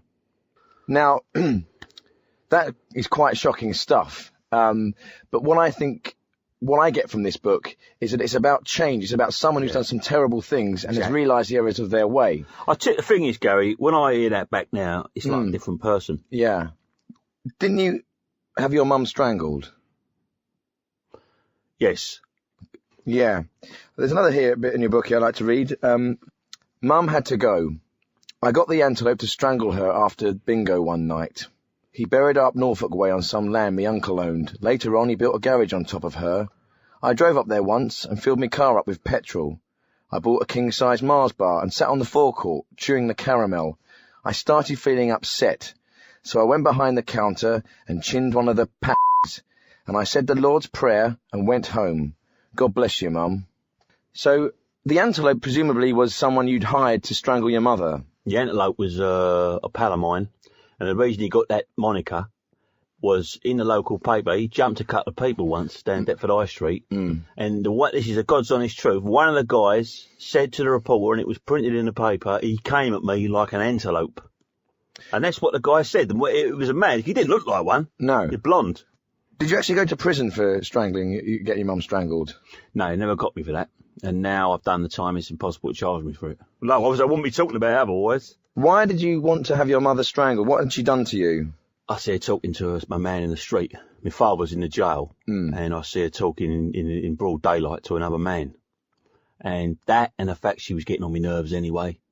And she weren't me dad, you know? She was your mum? Yeah, exactly. And I found she tried to be my dad to me, and she couldn't do that. She couldn't fill that role. And So, did you feel bad about having your mother killed? At the time, no. No. I was young. I was carefree. When you're that age, you don't really think about what you're doing. You just do it. Whether it's battering someone or killing your mum or just drinking too much, you just get on with it, get up and get on with your life. How did your dad feel when he found out that this had happened, that your mum had been killed? He was angry at first, but when I explained what had happened, he backed me right to the hilt, and he was all right about it. Because you obviously were very, very close to your dad, and it must have had a huge effect on you when he went to prison. Yeah. And he was a role model for you, was he? Certainly was. So by him going to prison, did you feel like you wanted to have to commit bigger crimes, or? I wanted to get in his shoes, and be the man he was on the street. Certainly, the length of my jail term, I did gain a lot of respect. And do you regret anything you've done? Does crime pay? Oh, yeah. I mean, asking a man who's done 25 years, 11 in solitary, does crime pay, is a silly question, because in a way, no. But in another way, would I have got the respect from the street if I worked in a fish shop? Probably not. Would I have got the respect had I been working as a ticket collector? Probably not. As a ticket collector or a man who works in a fish shop ended up doing 25 years in jail? No, that's the price you pay. Yeah. You know? Well, we're going to be taking your calls to Tony. Any questions? Give us a ring on 0800 068 7060.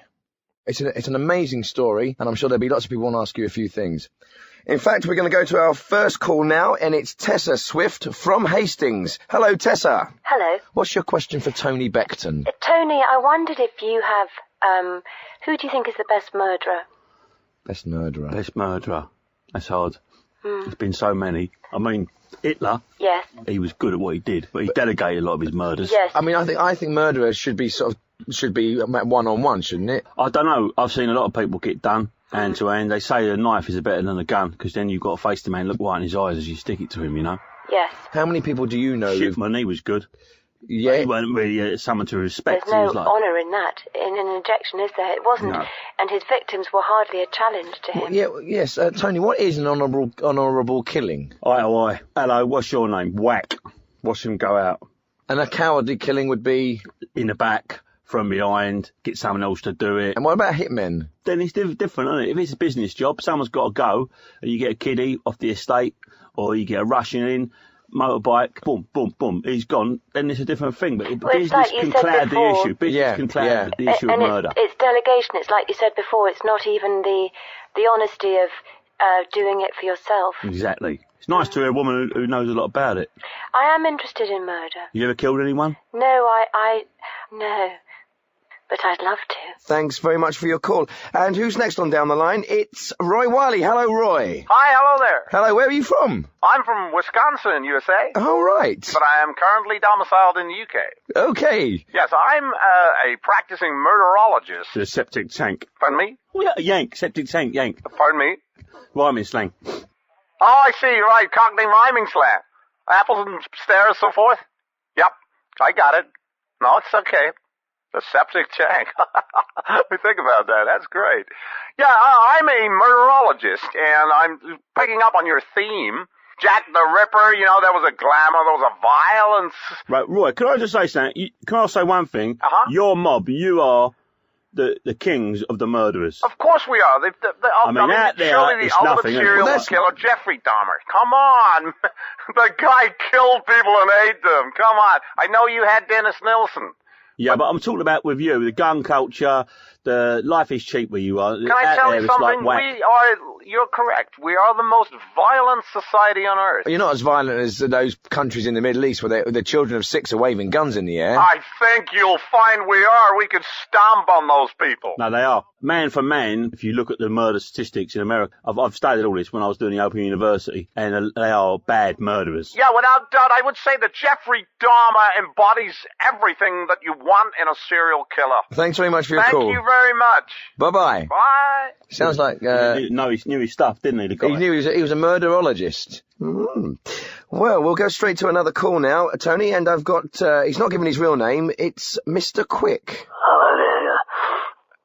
What's your question for Tony? My question is, I just wanted to say to Tony, you knew the Antelope mate, didn't you? Oh, yeah. I knew him as well. Did you? I did. I knew him. I've worked with him on many occasions. I knew him. He was practically family. He was a beautiful man. Wasn't he? He was a lovely man. He was a diamond, wasn't he? People think, people say things like that, but I knew him as I knew him. He was a beautiful man, a lovely, kind man, Okay. a lovely man. Yeah, no, he was a lovely and beautiful man. Yeah. We both know that. Diamond. But I want to say one more thing to you, Tony Beckman. You're nothing, you are, mate. Hey? I said it when you're the blue post. I saw you run out there with it went up your tail between your legs. You couldn't put your hand up to nothing, mate. Okay, thanks very much for your call. It's all right, don't worry. Thanks very much for your call. Thank you. Thank you. Thanks. Who's that? You give me his details after the show, yeah? I can't do that. You will. Well, you didn't give them to me. Well, you get them. Well, all I know is... get them! All I know is... You get them! All right.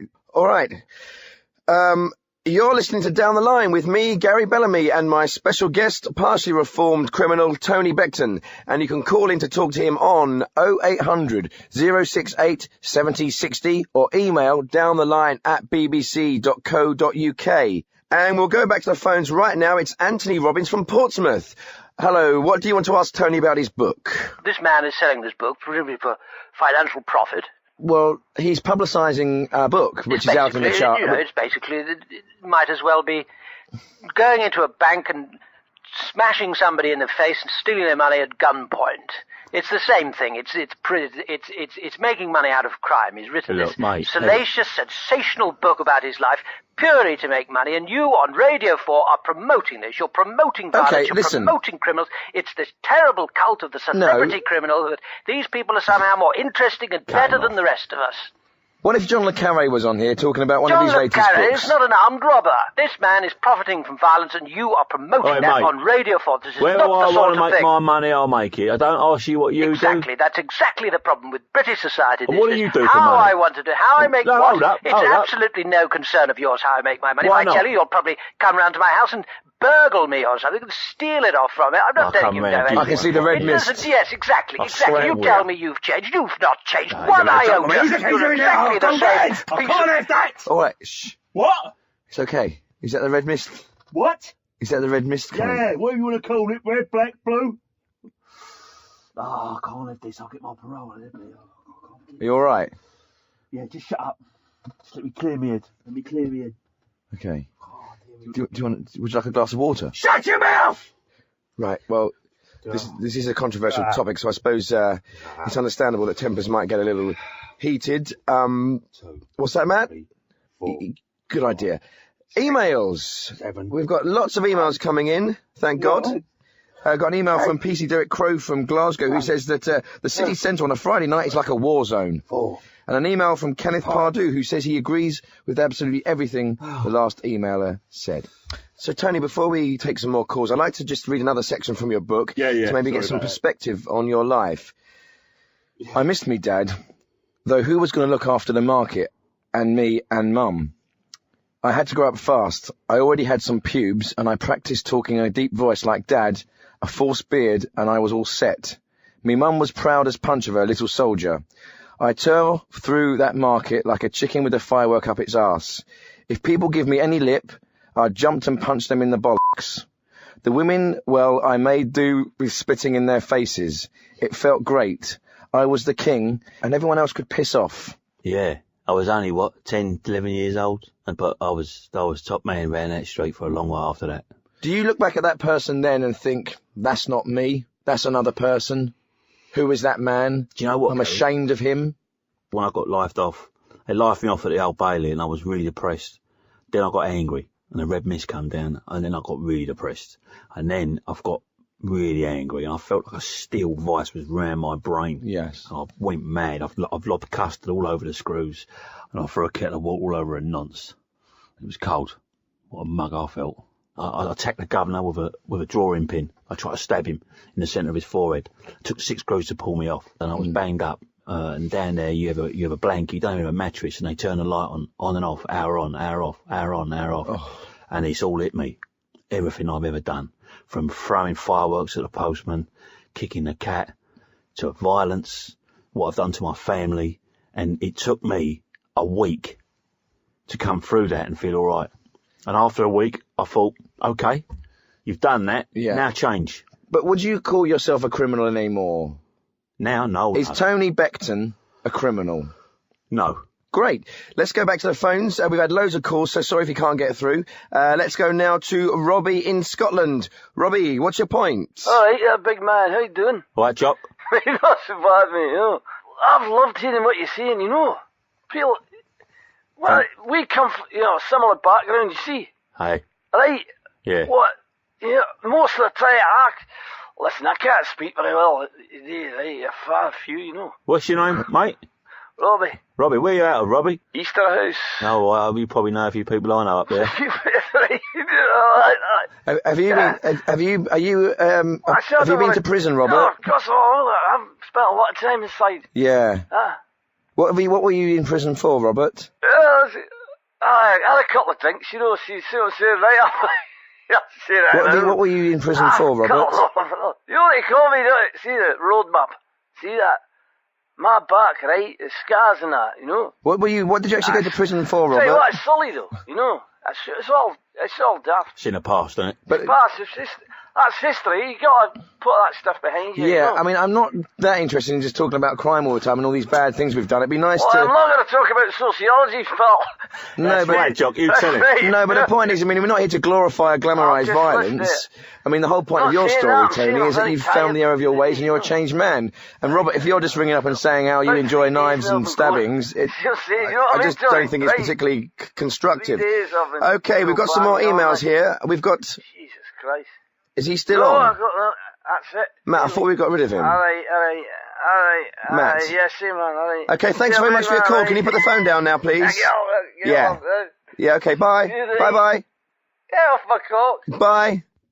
And I've got another email here from PC Ted Punnington from Hull, who says that the city centre on a Friday night is like a war zone. Okay, we've got Anselm on the phone now. Hello, Anselm. What are you bringing to talk about today? Well, I'm a taxpayer and also a church goer and somebody who believes that law and order is the only way to maintain society. Now, there's people going around breaking into people's houses, they're thieving things, and they're stealing people's shoes, and then they want to have intercourse with them when they've broken into the house. And this has got to stop. I'm sorry. This has got to stop. It's gone too far now. And it's time for people to make a stand. How can you possibly have a fellow one day talking about how there's crime pay, and there's old ladies sitting in their house afraid to turn on the television because somebody's going to break in and try and be familiar with them, and we're not condoning crime. We know basically Tony Beckton is a reformed criminal, and surely as a Christian you should understand forgiveness and be proud of what he's done. But what has the Lord said? What has the Lord said? The Lord has written down in the book, he has said, vengeance shall be mine. Has he not said that, right? Vengeance shall be mine. And that means to say that the Lord is extremely bitter and revengeful if somebody has crossed him. And he will make sure that that person has to pay. And he will cast him asunder into the fire and brimstone of hell. And make sure that the person has suffered for their wrongdoings. Oh my God, thank you. Listen, you're frightening me now. Thank you very much for your call. I've got George on the line. Hello, George. Mr. Beckton, you don't remember me, do you? No. No. But you see, when you was a little boy and you was a tearaway, right? You come into my kebab shop, right, in New Cross, and you stole something from my daughter. You stole my daughter's Jackie comic, right? And also her pig bank.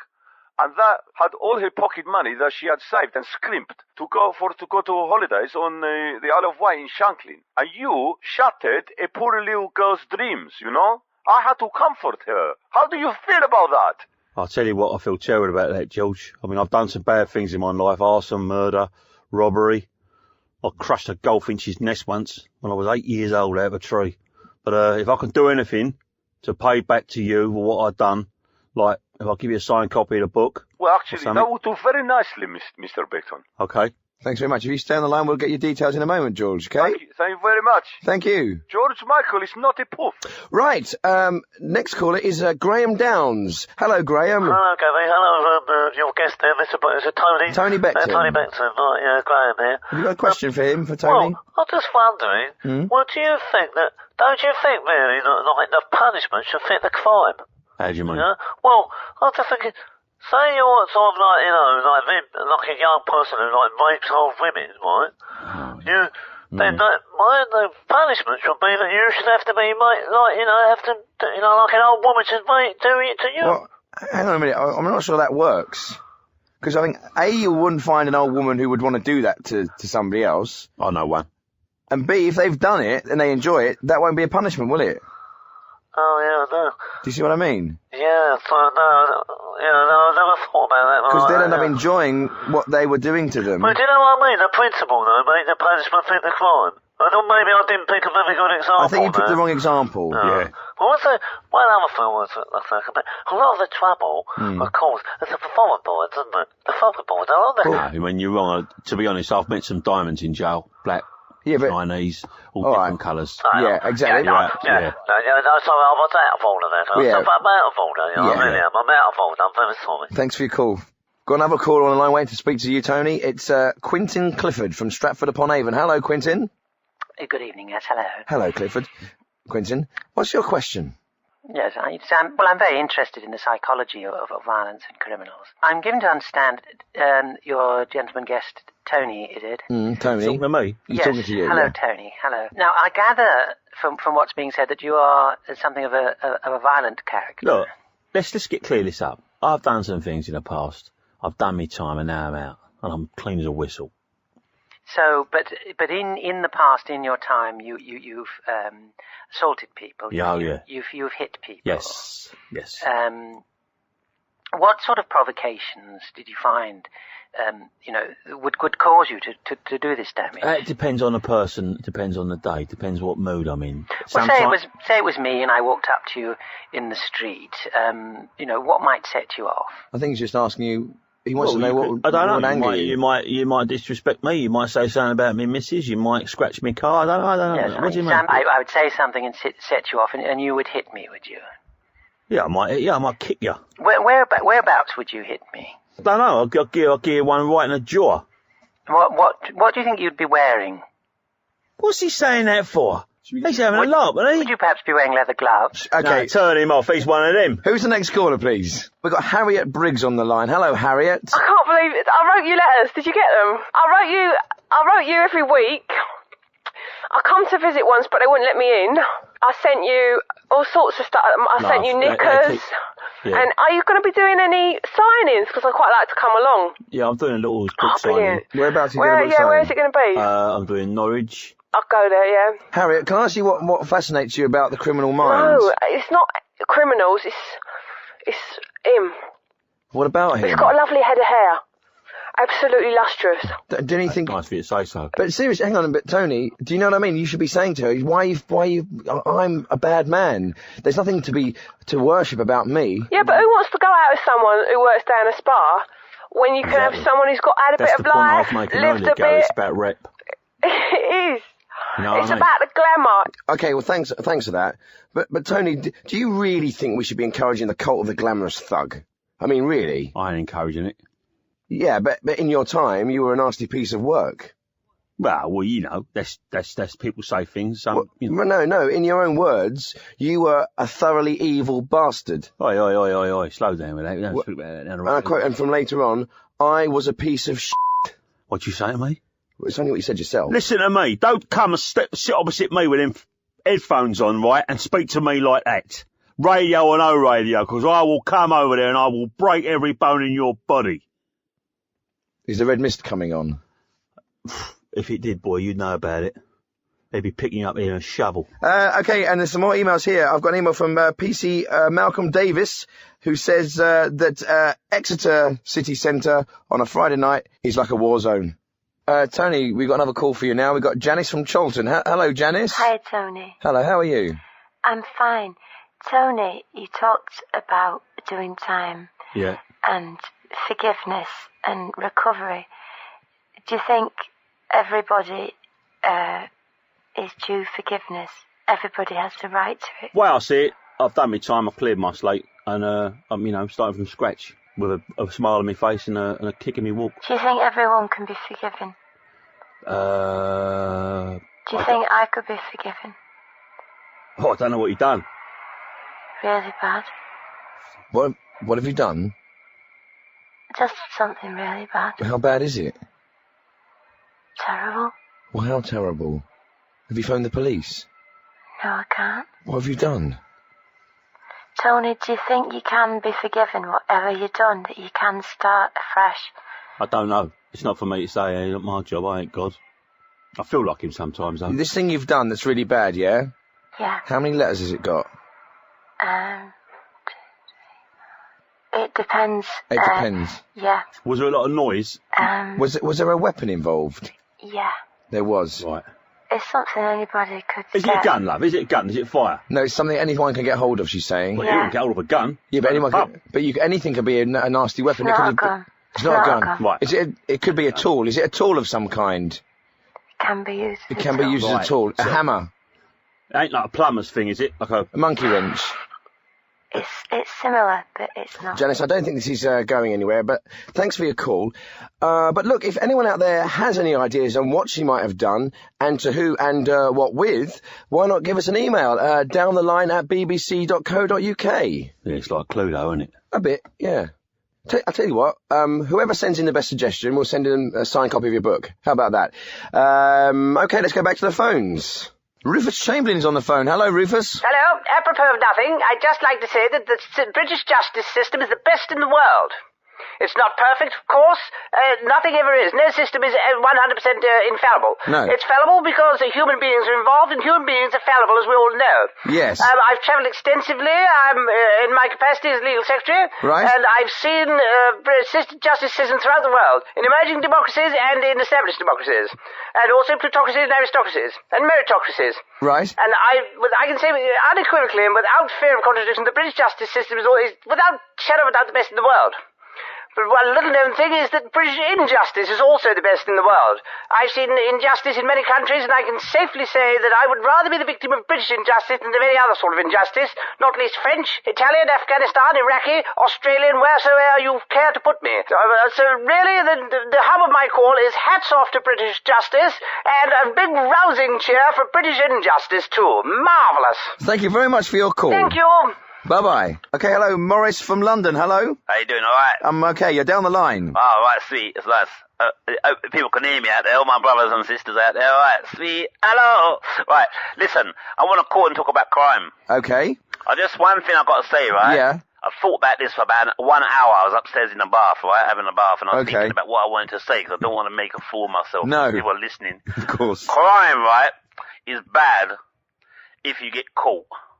Otherwise, it can be good. What you don't realise is, when you say that, people imagine you in the bath. That's the bad thing. I didn't think of that when I said it. But people out there now are thinking of me in the bath, what I look like. What do you look like in a bath? Well, bits of me float. What bits? I can't say that, man. That's for the girls to imagine. And some of the guys, by the sound of what your show's been Thanks very much for your call. Thanks, Morris. Well, thanks for all your calls, and thank you, Tony, for coming in. It's been great to talk to you. Say one thing to all Yeah, the people yeah, of out course. there. This is to everyone going out in all the jails, all the detention centres all over England. Crime don't pay. And you'll be on the South Bank show this Sunday. Yeah. At 10:40. Yes. Brilliant. Thank you very much. Hello? Hello? Hello. Hello? Hello, I'm Gary Bellamy. I'd just like to say welcome to Down the Line, the new phone-in show here on good old Radio 4. You should know the format by now, but in case you don't, here's the number. It is 0800 068 7060. Or you can email me on downtheline@bbc.co.uk. So come on, get those calls flooding in. And remember, you can ring in about absolutely anything that's been getting your goat this week, whether it be train fares, litter, bad-mannered teenagers, or nuclear power. If you want to talk, we want to listen. It's as easy as picking up your phone and dialing 0800 068 7060. Now, some people say that love makes the world go round, and some people say it's money. What about you? What do you think? What makes your world go round? Call in and let us know. Later on in the show, we'll be joined by Rose Seabright, who has written a very interesting book about animals at war, so it'd be great if you've got any calls on that. But first, let's go to the phones and see what Britain is talking about today, and our first caller is Adam Frankel from Basingstoke. Hello, Adam, you're down the line. Hi. I just wanted to talk about residence parking. Right. They've introduced residence parking round my way, and we all just used to park there, regardless before. No problem whatsoever. Now I've got to pay for the same privilege. I mean, why do they have to keep mucking about with things? Why can't they just leave it as it is? Yeah. Thanks for your call. Okay. Bye. Bye. We've had a lot of calls about parking this series, but the one voice we haven't heard from is the traffic warden. So if there are any traffic wardens out there, it'll be great to hear your side of the story. Give us a ring, 0800 068 7060. Okay, thanks very much. Our next call is Humphrey Milner from Cirencester. Hello. Yes, hello, Gary. What's your point? Well, you were saying in your introduction to the program about what makes the world go around. I think you'll find it is actually gravity. If we're going to be strictly... I've always found gravity quite fascinating, really. I never really understood it properly because I was never that brilliant at science. The concept of gravity is that all objects in the universe exert an attraction on every other object, no matter how small. A pea exerts a gravitational force. And, of course, the Earth's orbit is determined by the gravitational pull of the sun, in that the Earth is trying to pull away from the sun, and the sun is pulling it back. And it's perhaps mundane, takes some of the magic out of our world, but it's not money, love, laughter, or any of those things. What makes the world go round is the gravitational. What keeps us on the floor? Gravity, that's exactly what I'm saying, is what keeps you on the floor. But no matter how heavy I am... A black hole is where a star has collapsed in on itself because of the sheer force of its own gravity, and that sucks in every other object around into a tiny... a black hole itself takes up an infinitesimal small amount of space because the gravity is so strong, you see, that it's pulled everything into itself, and eventually the whole universe will collapse in on that one tiny point, and that is the force of gravity. Quite awesome. So gravity will kill us in the end. It will be the end of the universe. Gravity is a killer, yes. So you're saying my pen... Your pen exerts a gravitational force. And what kind of effect does that have on me? Well, it was absolutely tiny force. It won't affect you in any way. You needn't be alarmed. So you're saying that my pencil is attracted to a pencil sharpener, the desk is attracted to the floor, and that everything's attracted to each other? And if there weren't walls, everything would just be flat. Is that what you're saying? Yes, every object that has mass attracts other objects. Wow. Newton's law of universal gravitation states that every point mass attracts every other point mass by a force directed along the line connecting the two. Right, this force is proportional to the product of the masses and inversely proportional to the square of the distance between them, obviously. Of course. Can you slow down a second? Well, no, in layman's terms, yes, you are very attractive. Wow. Yes. Well, thanks so much for your call. That's fascinating. Okay, got another caller on the line. Who's that? Who's calling? Hello? Colin Shotbolt. Hello, Colin. It's typical, isn't it? This endless obsession, it saddens me, it really does, this endless obsession with sex, it's everywhere, magazines, in the newspapers, you people in the media, that's all you talk about. Everything seems to be reduced to sex, and I'm frankly sick of it. We haven't been talking about sex. Yes, but you'd rather be, wouldn't you? Next caller, hello, who's there? It's Kenneth Pardue from Reading. Hello, Kenneth. Hello. Hello, Kenneth, how are you? I'm all right, thank you. Thank you. What can I do for you? What's your point? What's your question? Well, it's not really a question. I was just going to say that I agree with everything that was said by your previous caller. Okay. Anything else to add to that at all? Not really. No. Right. Well, thanks for ringing in. Hi, you're live on Down the Line. Hello. Hi, Mr. Bellamy. Yes. Hello. I'm telephoning in connection with this issue about the traffic warden. I'll tell you something. I'm a traffic warden myself. Oh, you're a traffic warden. Great. It must be a very difficult job. Let's hear your side of the story. What I do, sometimes the European fellas, I'm not talking a racist fashion, but they giving me a lot of mouth and trousers, right? What kind of mouth and trousers do you get from them? Just give us an example. Back talking, they say move away, mate, and don't do this, that, mate, and I'm going to thump you, things like that. That's terrible. And they also refer to me other things, calling me gollywog, things like that. It doesn't matter.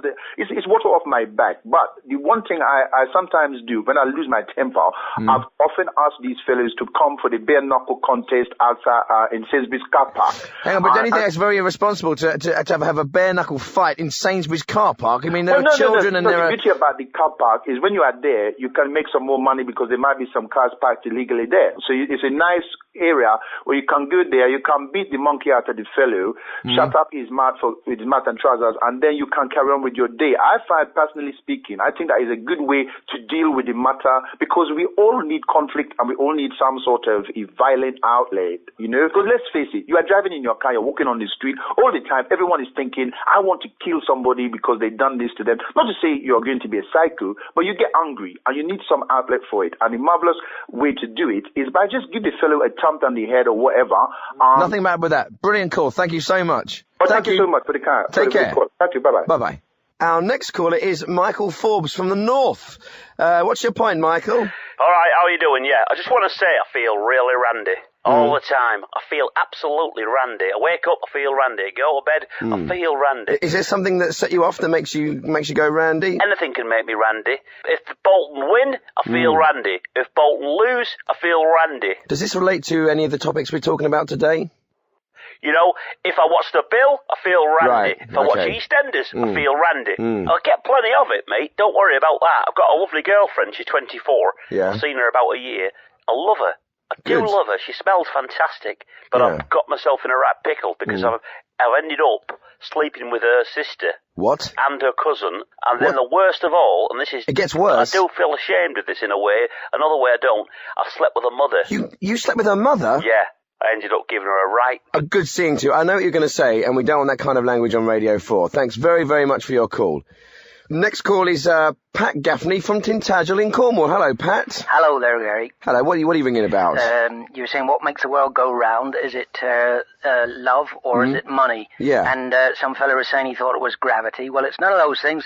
It's laughter. It's laughter makes the world go round. If you can't have a laugh, what can you have? That's what I always say. I'm laughing now. For instance, my father-in-law was recently involved in quite a serious traffic accident. Was he? And I went to visit him in the hospital, and he's lying there in bed. He's got a full body cast on. Yeah. And I'll tell you what, he looked like something out of an old Laurel and Hardy film. And I couldn't help myself.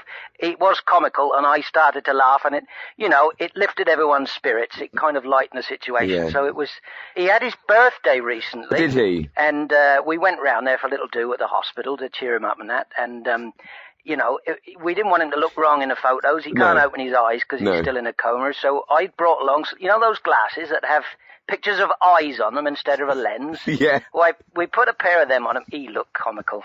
We was chuckling, and someone else drew a moustache on him, and those photographs, whenever we look at them, we have a jolly good laughter. Laughter is the best medicines, what I always say. Ditto. Thanks very much for your call. I'm now joined in the studio by my special guest, Rose Seabright. Rose is the author of a book on animals entitled The Paw Prints of War, which is written from the perspective of animals themselves who fought in wars alongside human beings throughout history. That's right. It's a fascinating subject. It's absolutely fascinating. That's why I was drawn to it. And I don't think a lot of people realise quite how many animals sacrificed themselves and worked for us in the world wars, right from the time of Hannibal crossing the Alps up to modern-day Lassie. Yes, because we're all aware of the cost to human life of wars and the casualties and the sacrifice and bravery of the men and women who go to war, but we're not so familiar with the many different breeds of animals that fight alongside those men and women. People are aware of cavalry and horses going into battle, and dogs to some extent. But what you may not be aware is that there are all kinds of animals who go into war all the time alongside man. Sea lions, dolphins, elephants, even bats, prawns, glowworms, glowworms, all kinds of animals.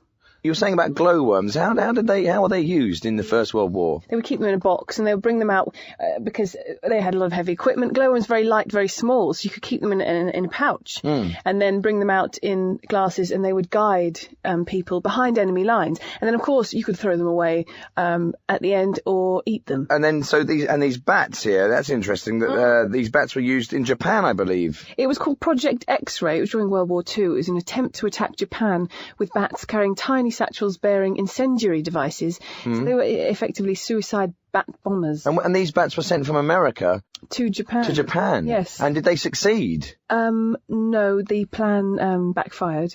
Should I say bat-fired? Yeah. When they attacked the wrong target and they set fire to a military airfield. That's the thing with, I suppose, bats have got tiny brains. But these were specially trained combat bats. Combats. They were, combats. They were nicknamed. Yeah. And how long has it taken to write this book? And where did you get all your research from? 2 months. 2 months? Yeah. Wow. Well, if you want to speak to Rose Seabright, why not give her a ring on 0800 068 7060 or email downtheline@bbc.co.uk. Now, there's some facts here that we got here that 2 dolphins were trained by the US Navy and are helping to clear mines in the waters around southern Iraq port of Qasr. Qasr. That's it. Yes, they have biological sonar. It's far superior to that of humans. Yeah. So they can literally drill holes with their mind in the seabed. Also, sea lions, because they are able both in the water and on land, they can even pursue a subject onto land and honk and alert the suspects. And also, what we have to remember is that war, although in films looks like a very exciting pursuit, it is usually quite mundane, the daily grind, rather boring. So it's nice to have animals to do a couple of tricks for you. Can you imagine the joy you would get from a sea lion and its ball? Well, all you thought you were having was war and carnage. Yeah, I see. Now, you're obviously an animal lover. No, I'm not. No. I've never had any pets. I don't really warm to animals. But you've written a book about animals and war and sympathetic. You don't have to love animals to write a book about animals. You don't have to love cheese to write a book about cheese. I admire them. I've put this collection together because I think it's wonderful stories of endurance. Yeah. How far can you push a dog? To death. Is it necessarily cruel, or is it just, is it cruelty to animal, or is it... It's the way of the world. It's the natural order of things. Man is above beast. When we go to war, the beast goes to war. I think there's nothing wrong with that. No. Animals are there to serve us.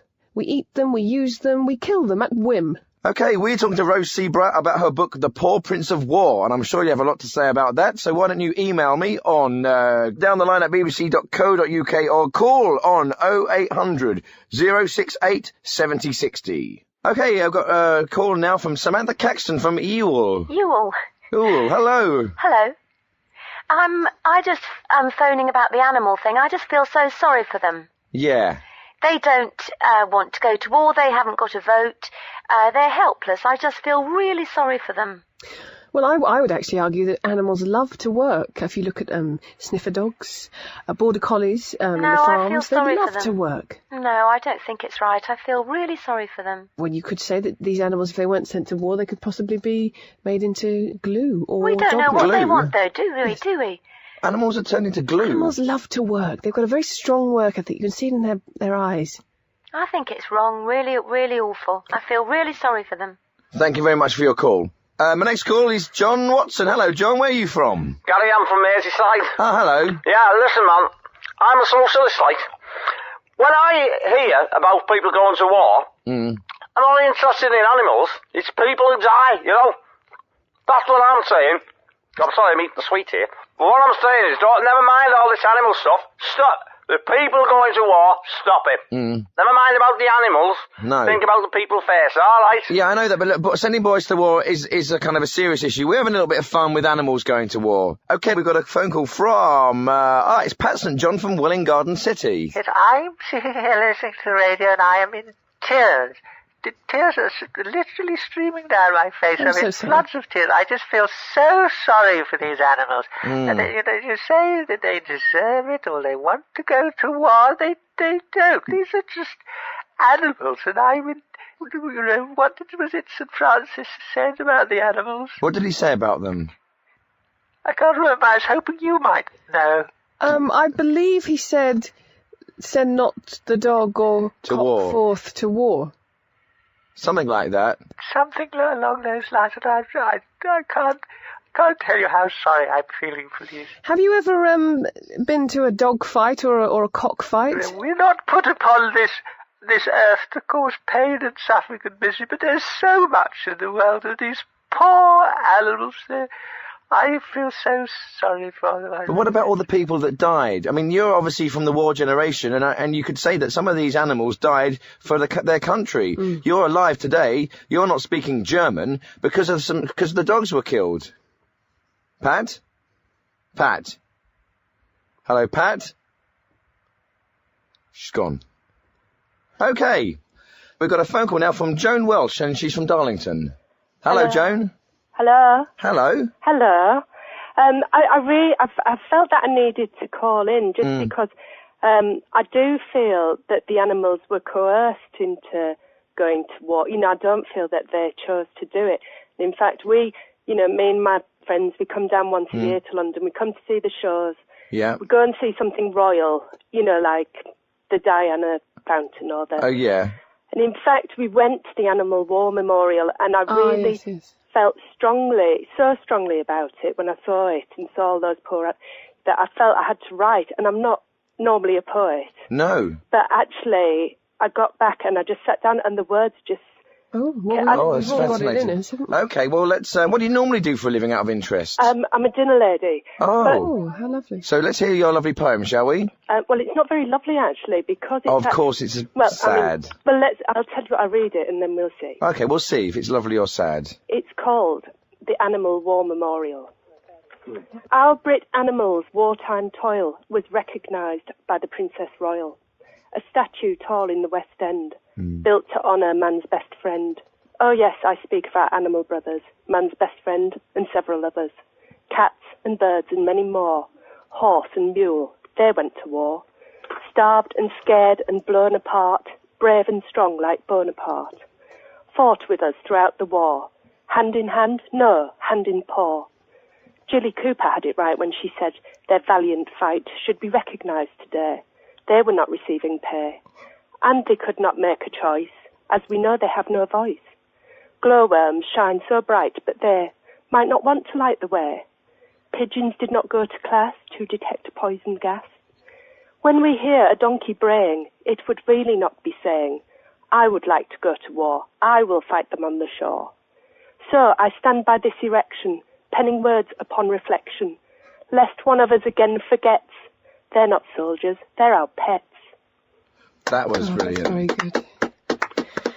God, that's got me. Well, it got me, and that's why I felt I just had to write it. That's beautiful. If I write, I am planning on writing another book, so I'd love to include that poem in it. Well, I will send it in. Oh, please do. That's wonderful. For a dinner lady, it's marvellous. Thank you so much for your call, Joan. Thank you very much. Welcome. Thank you. Bye. Okay, let's go straight to another call. Hello. Hello, what is point? What is point? What is point? What is point in what? What is point? What is point? What is your point? What is point is point. Point is what is point.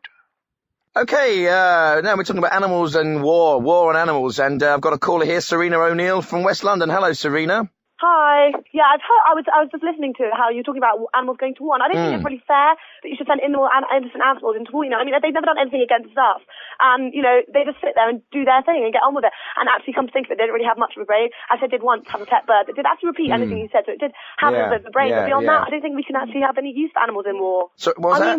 Can you say that again? I missed it. Oh, I was saying that there isn't really much use for animals in war. And Before that bit. They're really innocent.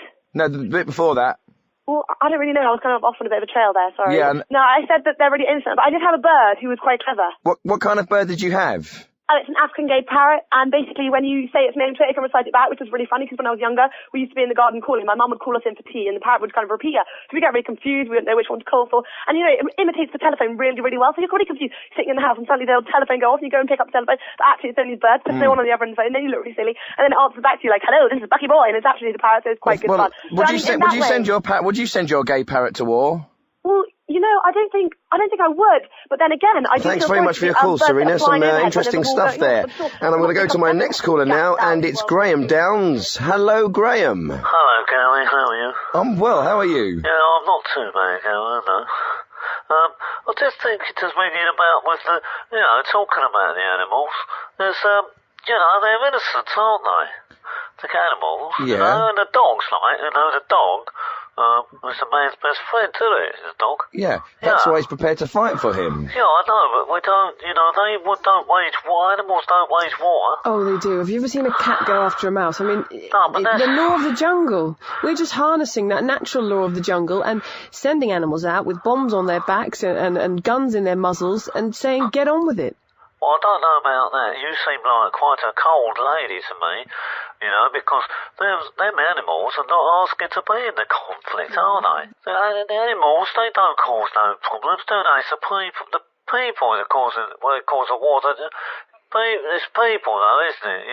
There's people that cause the problems, isn't it, Gary? The people, isn't it? Not the animals. People start wars, don't they? It's the people, isn't it? I know it's the people, but... the foreign people, say... Yeah, all right. We always get on to the foreign people, Graham. No, I'm not saying that, no. No, I'm out of all of that. Come on, you are. You know you are. I'm out of all. I'm you were wrong there. Yeah, I'm sorry so would you mind foreign animals going to war? Yeah, what about foreign animals going to war? They don't reckon. National boundaries are more important, really, so important to the animals, aren't they? Do you think... Listen, let me pose one to you, Graham. What if we got all of our... Say we got all of our sheep, yeah? And we sent them out to fight the sheep of another nation, and we used sheep as our soldiers... Would you agree? So that no humans had to die, but the sheep fought it out amongst themselves. I don't think they'd be very good at using like a Kalashnikov or anything, would they? Well, no, they wouldn't use weapons. They'd fight each other. Well, how would you encourage them to do that? Well, why would I encourage? Why would we'd encourage it? Because it's a way we don't have to die. We're sending our animals out to fight our war for us. I mean, we breed these animals like we breed our children. Sheep are very passive. Well, they wouldn't be very good in fights. No. So no, exactly. You couldn't say to a sheep, say, this is your ideology, you go and use that, and then, and you try and impose that. You can't say, we're, for example, bringing democracy, one group of sheep, saying we're bringing democracy to another group of sheep, or another group of sheep saying, we don't agree with you, we'll put the bombs in and blow your ideas and the sheep up that way. See what I'm saying?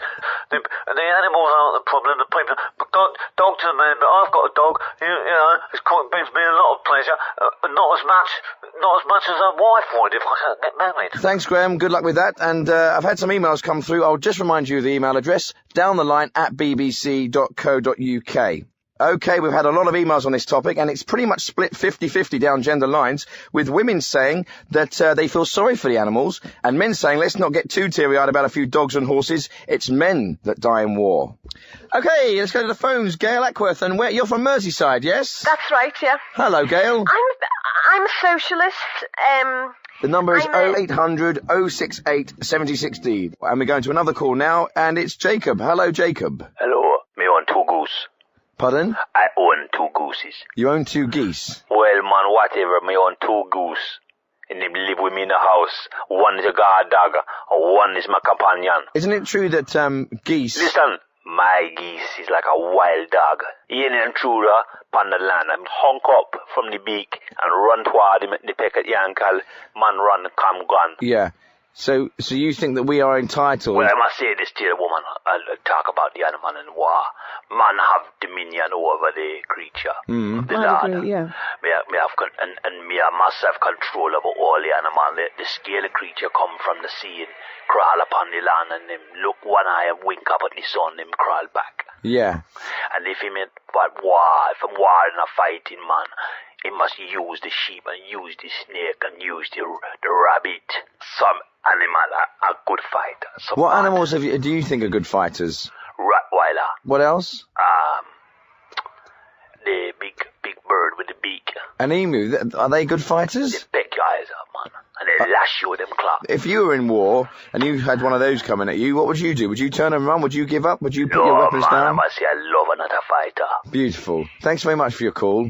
Okay, we're going to the phones now. We've got Barry Fort from London. Hello, Bal. Hello, Gary. Yes, I'm just picking up actually on something your guest said earlier about sheep being very passive. Right. Last summer, Mm? I was with the grandchildren. I don't go to the countryside a lot. We were down near Tenby in Wales. Yes. And I was showing we were looking at the field of sheep, lovely sheep. Take the kid, look at their lovely bar lambs and all that. We're looking at the sheep, and this one sheep, he comes wandering across, and he sort of looks funny at this other sheep, and he pauses a bit, and suddenly he jumps at, lunges right at it, and he absolutely mullered him.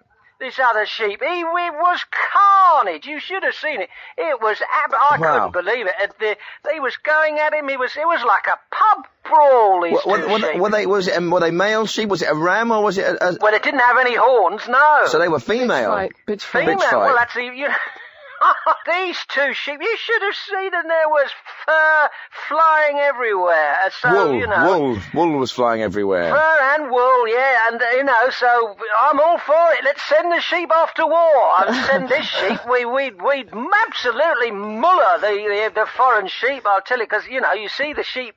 I was on holiday in Greece last year. There was some sheep there. They were the skinniest, most woe-begotten bunch of sheep you've ever seen. I think, right, we'll send these Welsh sheep over there. Yeah, I bet. Sort the Greeks out. Not that we want to go to war with the Greeks, but if we ever did, I think our sheep would absolutely muller them. Thanks very much for your call. Thanks, Barry. Right, we've got Clive Rossiter from the north of England. That's a bit vague, isn't it, Clive? I'm keeping it that way. Okay. All right? Yeah. And Clive Rossiter is not necessarily my real name either. Well, I'm glad we cleared that up. Let me tell you something.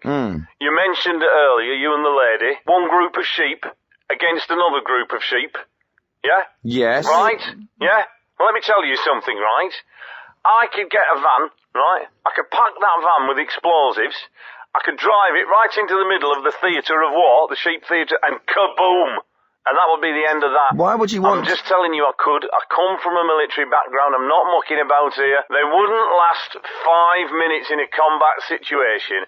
I could drive a van... Well, that's slaughter, isn't it? That's not a combat situation. That's just pure slaughter. What do you think combat is, if not one group trying to out-slaughter another group? And I'm saying that single-handedly, I could out-slaughter both sets of your hypothetical sheep. All right. Thank you, Clive. I come from a military background. I don't muck about. Thanks very much for your call, and thank you, Rose Seabright, who's been my special guest today. Very good luck with your book, The Poor Prince of War. And have we got any time to go to any more calls? Yes. No. Right. Well, I'm afraid we've run out of time on Down the Line tonight. If you didn't get through, don't worry. You can always ring again next week. I'm Gary Bellamy. Good night.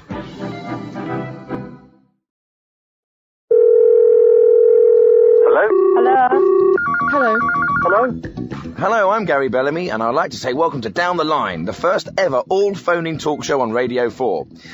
Women are still earning less than men. What is going on? I thought we had equality, but maybe we don't. Call in and let us know what you think about that on 0800 068 7060 or email downtheline@bbc.co.uk. And what about this? Statistics today tell us that by the year 2050, women will be outliving men by half as long again. And do you know why? Because men won't go to see their doctors. Is that you? Are you too frightened to go to your doctor? Call in and let us know what you think. Now, I can hear a lot of women out there yelling at your radio set saying, my husband, whenever he gets a cold, he swears it's flu. But apparently men won't go to their doctors. They ignore their symptoms and they hope they'll just go away. And the end result? Early death. The number is 0800 068 7060. That's the number, or email downtheline@bbc.co.uk. In fact, call in about absolutely anything you like. Global warming, the congestion charge, abortion, or, I don't know, maybe you've had something fall on your head and you want to tell us all about it. Okay, we're going to go to our first caller now, and it's B. Carter from Durham. Hello, B. Hello. I want to talk about the women's movement, how over many years so little progress has been made, really. Recent statistics have shown we're still paid less, we're still doing the jobs nobody else wants to do. You can't expect women to do everything that we've been doing for generations and not get the credit and not get the pay. You want more money? We do. We need to be rewarded for the work we're doing. But, you know, women are the fairer sex, aren't they? I mean, you can see why people think that sometimes, and therefore they don't work as hard as men because physically they're not able to. Women are working harder in this country than the men are. We are doing the jobs nobody else wants to do. We are cleaning the toilets, we are stuffing the sausages, exactly. That's why you get and paid. we're going unacknowledged, unrewarded. B, but listen, that's why you get paid less, is because you're doing the jobs that nobody wants. Jobs which nobody else wants, and so the pay for the convenience of those jobs is reduced. That's what happens. It's the women's movement, the contraceptive pill, Germaine Greer, all of that happened in the 60s and the 70s, and we are the children of that generation, and we still have not made the progress that those women believed we would have made. Surely there has been progress. You know, I mean, we've had a female prime minister. The progress made is that women now get drunk and beat each other up on a Saturday night as well as men. But that's what they wanted. That is no progress. We're not getting it right. When women get a chance to live their own lives, they, as you say, end up acting like men, getting drunk. No, not all. I'm just saying it's not progress to just imitate the worst aspects of male behaviour. Well, listen, thank you very much for your call. My next caller is Lorraine Chaplin from Bath. Hello, Lorraine. Hello, Gary. Hello. Oh, that's more like it. Welcome to Down the Line. Thank you. I'm ringing because about what you said earlier about men and illnesses, and whenever about when a man gets a cold, it's man flu, and my husband is very much like that. Yes, that's what we said before. Yes. And that's what you're saying now. That's it, is it? Yes, it is. Yes. Okay, let's go down the line now to Humphrey Milner from Cirencester. Hello, Humphrey. Good evening, Gary. The business of women behaving like more and more like men, and I suppose there's this new breed of drunken women, right? That we see more and more of about the place, and I find it very saddening. It depresses me into a blue funk. Does it? Thinking about it.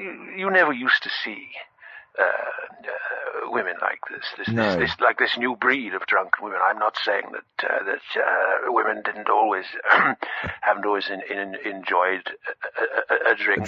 Don't get me wrong. I am all for equality, and I have always supported women's rights, and I always believed, and still do believe, that men and women must be treated as equals. But did the suffragettes throw themselves under horses and chain themselves to railings and go on hunger strike and suffer the indignities of Bacardi Breezer, suffer the indignities of force feeding, simply for the right to drink, to urinate behind parked cars, and or sometimes in front of them, vomit in the back of taxi cabs, and get chlamydia? You do have a point. We're at a period in history where we have this misguided war in Iraq, where we're supposedly showing the world how to behave in a civilized manner. And we have the Muslim peoples living in our country, and they're saying, is this really your civilization? That's a very good point. Thanks for that. And it makes you think there are these new government guidelines saying that men shouldn't have sex with women who are drunk, but we have this new breed of drunken women everywhere. So it's a tricky position to be in, isn't it? Next caller. Hello, who's there? Hello, this is Martin. Hello, Martin. Yeah, I couldn't help but hear you was talking about things falling on top of people's head, you know? Oh, right, okay, right. Well, there was supposed to be a bit of a joke, but have you got something to say on the subject? I mean, I find it very strange that you should have this discussion, you know, because I can't believe the amount of things that been falling in my head since I live in this country, you know. Really? And yeah, what are you talking about, man? And one of the places mostly that they seem to fall on my head is from the bus shelter, you know. People seem to put things on top of the bus shelter. And I had some shoes fall on my head one time from the bus shelter. I had a kebab, you know, like with the meat and everything fall on my head, and the chips. And the last time, I think it was about 3 weeks ago now, I must have had one of them portable sandwich maker It fell on me head. Off a bus shelter? Yeah, I couldn't believe, you know. I mean, it hurt me bad as well, you know. I bet it did. Put past my head. Can I just ask you, when you say sandwich making, is it one of those toasted things that you put, the Breville type object? Yeah, that's right. Yeah, one of those. They're quite good, aren't they? Well, yeah. I mean, I never personally owned one, you know, because I'm not a big sandwich man. But I mean, you know, I would personally, now when I think back on it, I wanted to go back and get it. But you know. So hang on. So when it fell on your head, you didn't take it with you. You just left it there. Well, it didn't so much fall on my head as bounced off my head, you know. Bounced off. It bounced off my head, yes. Yeah. Well, yes. But before I finish with you, I'll tell you another thing as well. Another thing. One time I was in the cinema, you know, yeah. and I was sitting down in the lower section, right? Yeah. A lady handbag, right, fall from on the upper chair onto my head, and it stopped me from seeing the film for about 3 minutes, and it ruined the whole thing because the fella gets shot, you know, and I didn't find out who shot him. You see? Right. Why didn't you take the bag off sooner? Because I thought it was part of the film, you know. I thought maybe it was part of the film. I thought, well, it all went black. I thought maybe that's something happening in the film. What do you mean? How can a bag would have come out of the film and landed on your head? No, you're talking nonsense. I'm talking about... What film was it you went to see? I think it was the Lone Ranger or something. It was quite a long time. The Lone Ranger. What are you laughing about? Nothing. Listen, thanks very much for your call. Thank you so much. Thank you for talking. Bye-bye. Okay, Rachel Letterford from London. Hello, Rachel. Hi. Hi. I work in the city. I've got lots of friends who work the same, really heavy hours. We work really, really hard, and we party hard, and that's what we do. We go to work, we work damn hard, and on a Friday night, I am going to get myself somewhere else. I'm going to drink, I'm going to do whatever it takes. I've got as much right to do that as any man I work with. I work very hard myself. I've worked all over the world. I had my own show in Canada. I'm just saying, I'm just in Canada, they don't drink like the women in this country. I just want to get off my face on a Friday, and all my friends are the same. Guys, girls, it's all the same. The kind of guys who you're talking about don't get attracted to girls like you who are off their heads. Believe me, there's no problem with attraction. Where I hang out on a Friday and Saturday, everybody's off their face. Everybody can't even remember what they did with who they did with it the night before. Well, anyway, we work so right. damn hard, and we play damn hard too. Well, good luck to you. Thank you. Thank you very much for your call. I just think it's pretty sad. My girlfriend, Michaela, works very hard, and I tell you something, on a Friday night, there's nothing better than a bucket of popcorn and the latest movie from Blockbuster. And, you know, we don't need to drink. We don't need to take a drug. I tell you what, if I had a choice of going out there with that wreckage, I know where I'd rather be. Most of the time. And the number is 0800 068 7060. And we're going to go back to the phones now. We've got Colin Little from Croydon who wants to talk about things falling on your head. Well, it was supposed to be a joke kind of thing. We've kind of, finished with that now, but I will take this call anyway. So, Colin, hello. Hello, Gary. Hello. I was thinking about how 30 years ago... Yes? If a computer had fallen on your head, that would have been the end of you, wouldn't it? But if you look at the advances in technology since then, if a computer fell on your head today, you'd just get a nasty bang and a sprained neck. But that'd be all, really, wouldn't it? And I suspect that if you look at the government figures for injuries from computers falling on heads, yes, this is probably one area where New Labour's done quite well. Yeah, a good point. But of course, there are a lot more computers around these days, so statistically, you're more likely to have one fall on your head today. But good point. Thanks for your call. And we'll go straight on to another call now, and we've got Grace Helly from Cambridge. What do you want to talk about, Grace? It's about the illness thing. It just is true. If my husband is ill, he goes to bed. I don't go to bed. Well, and I just get on with it. Yeah, we were just talking about that. That's what the last person said. I think men make a fuss and women just get on with it. Yeah, that's what the other person said. But actually, can I just say something? Man gets a cold, it's a flu all of a sudden. My actual point was men aren't going to the doctors and they've got serious problems and they're too frightened. But well, they make a fuss at home and then they don't go to the doctor. It's the worst of all worlds. Yeah, well, as I say, we've covered that ground. They make a fuss, they're fuss pots. Yeah, they do make a fuss, they're fuss pots, but they have weaker immune systems. Next call is Hannah Mills from Henley on Thames. Hello, Hannah. Hello. Hello, how are you? What can I do for you? I was just ringing in. I heard the lady talking earlier on about her husband having a cold. That's right. Well, my husband, Jeffrey, when he sneezes, he goes into a funny shape. Does he? Well, his whole body twitches and he leaps, almost like a startled cat. This sounds quite worrying, doesn't it? No, he very rarely sneezes. He doesn't often sneeze. Not really, no. And, He might do when I'm not there, I don't know. And also, when he yawns, he looks so vulnerable. Oh. Like a child.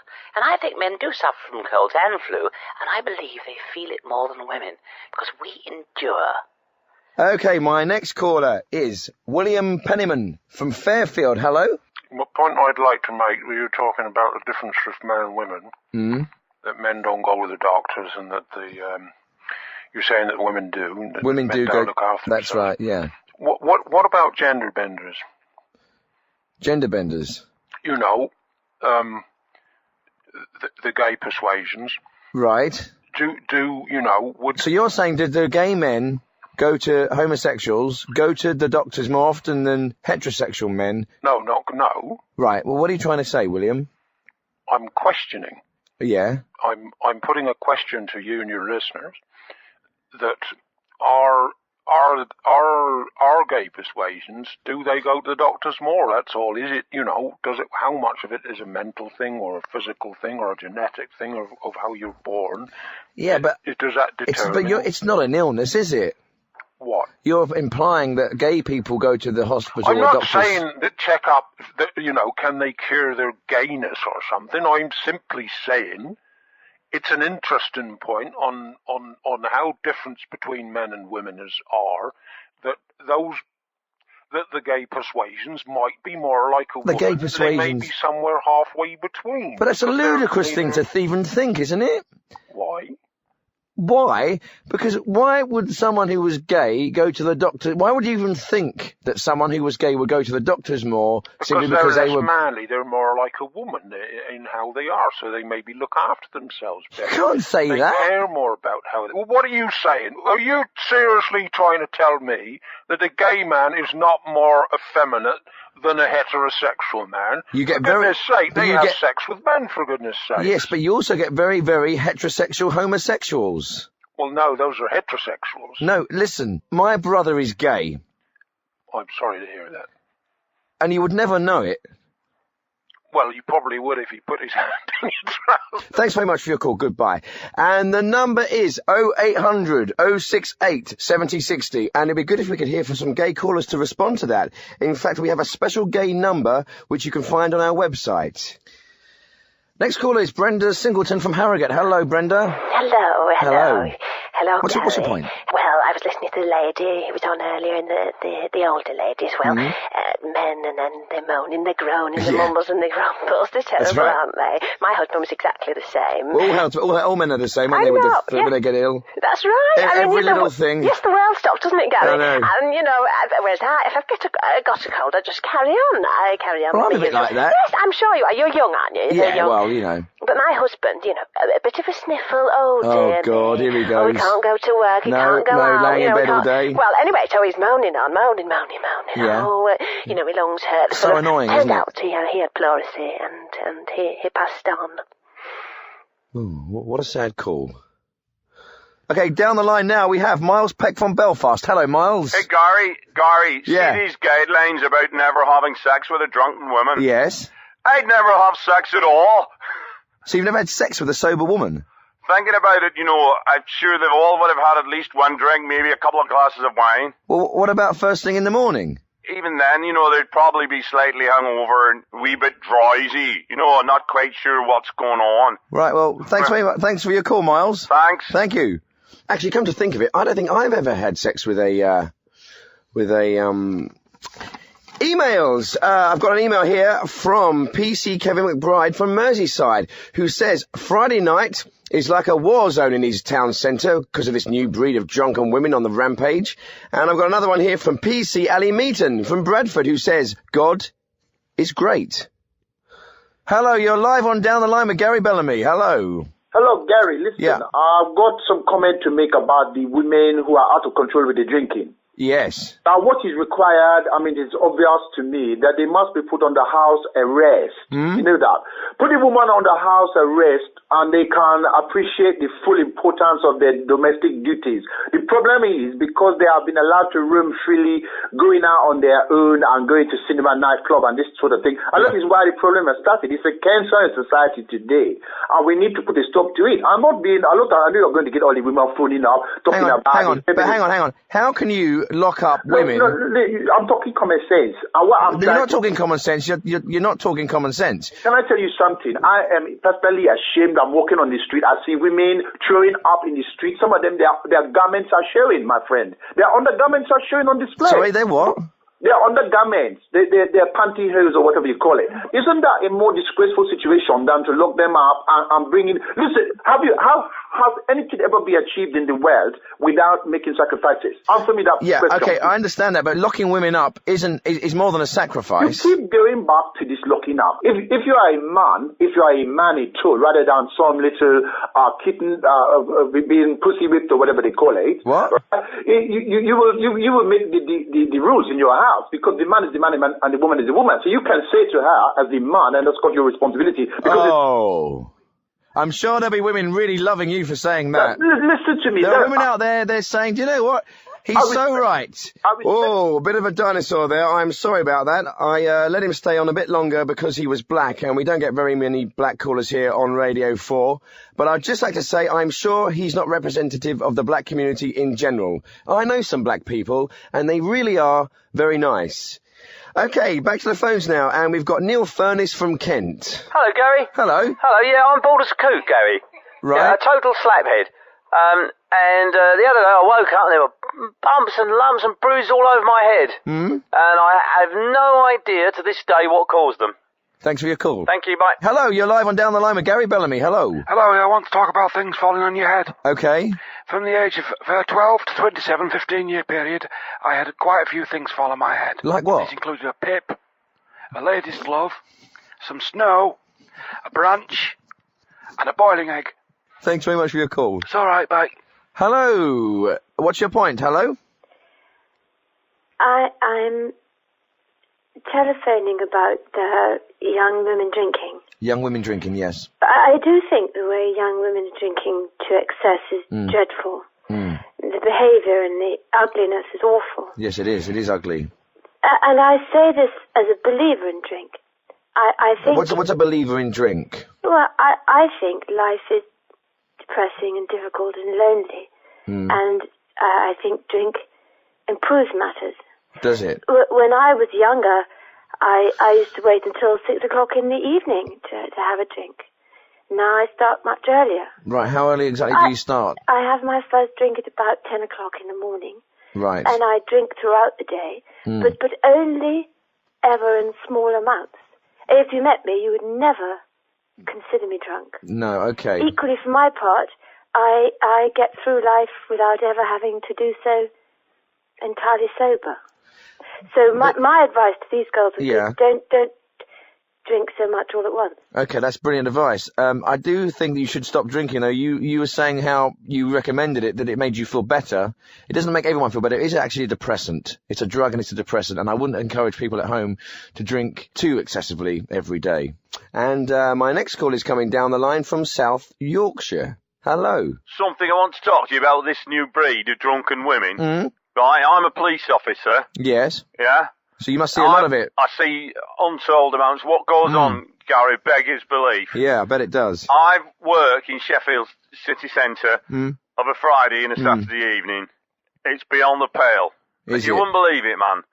I mean, I've seen grown men, smack each other, kick each other silly. Yeah. And that, to me, doesn't seem as unseemly as the way some of these ladies behave. That's unbelievable. And I'm 16 stone, I'm 6'4", right? I play a lot of rugby. Yeah. These women frighten me.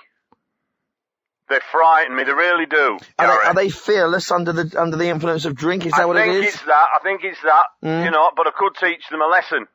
I could pack a van with explosives, and I could drive it right into the middle of them, hen parties and such like, and kaboom. Kaboom. They'd be all over the place. You wouldn't really want to do that, though, would you, really? No, I'm just saying I could. I come from a military background. I'm now a police officer. Yeah. You know, they don't know what they're messing with. I could do that. Thanks very much for your call. Thank you. Okay, you're live on Down the Line with Gary Bellamy. Hello. Hello. Hello. I done a rape. Right. I'm a rapist. Okay. I went to bed with a fella and...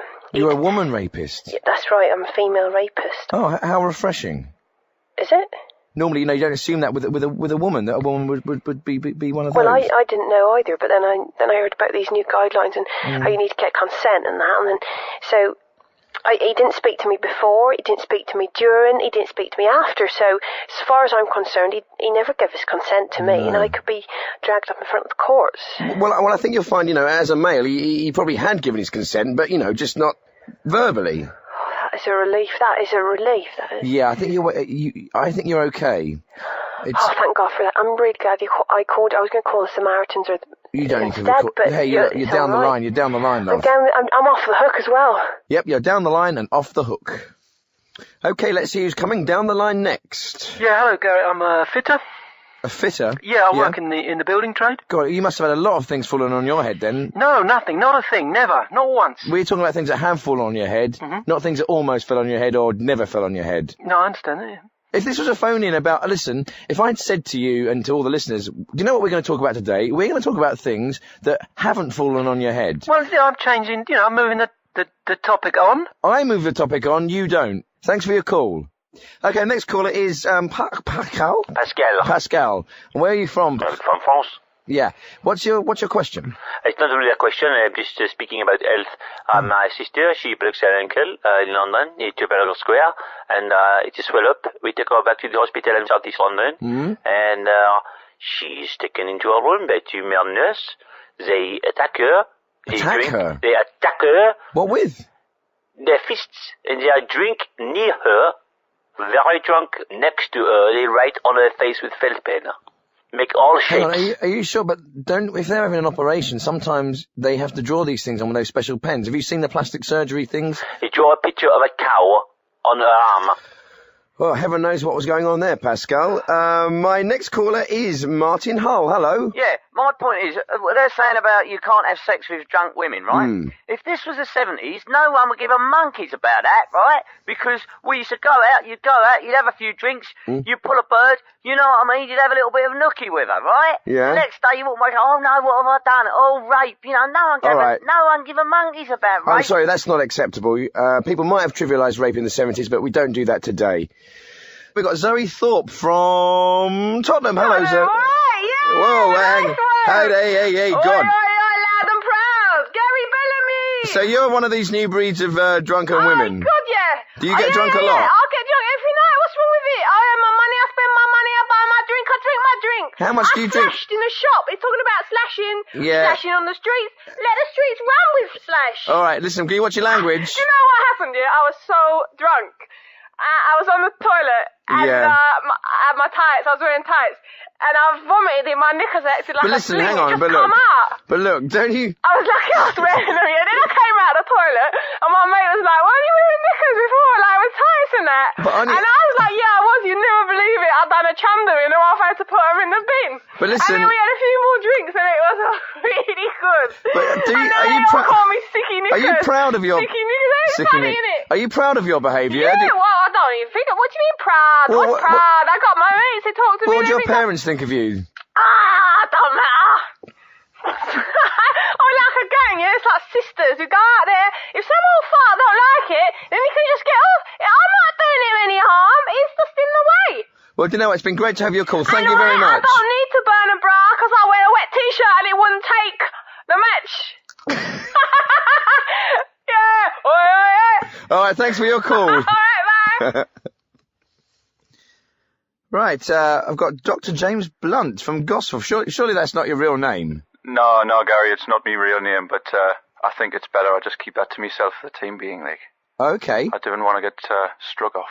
Oh, so you are a doctor? Aye. So you know from your own experience that more women are going to the doctors than men are? Oh, well, the thing is, Gary, I hardly ever start the day without having a couple of quick drinks, you know, and by the time I get to surgery, I can barely tell the difference. Right. I mean, surely this isn't something you want to be talking about on radio. Hello? Hello?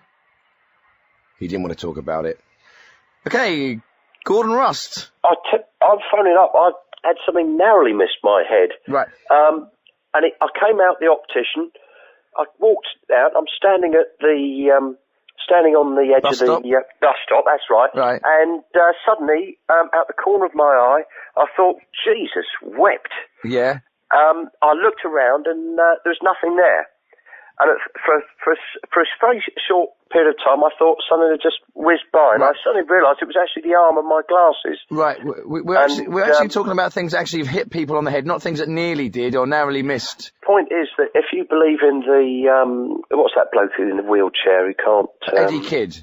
Oh, you know, he wrote that book about time. Oh, Dr. Stephen Hawkins. Hawkins, that's it. Basically, if you believe what he was saying in a parallel universe somewhere, another version of the event, I would have been hit by the object. Really? So, essentially, I just happen to exist in a particular dimension where I narrowly missed my head, but in an infinite number of parallel worlds, you would have been hit by it. Yeah.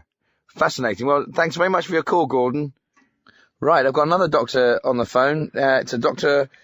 Robbie Williams. Hello, Gully. Right, I presume you're just, you're not the real Robbie Williams. It's an alias. It's an alias. I'm a Geordie doctor as well today. Right. And I'm totally arsehole, man. Okay. Thanks very much for your call. Well, that's all for now. We've run out of time, I'm afraid. I'm Gary Bellamy. This has been Down the Line. Good night.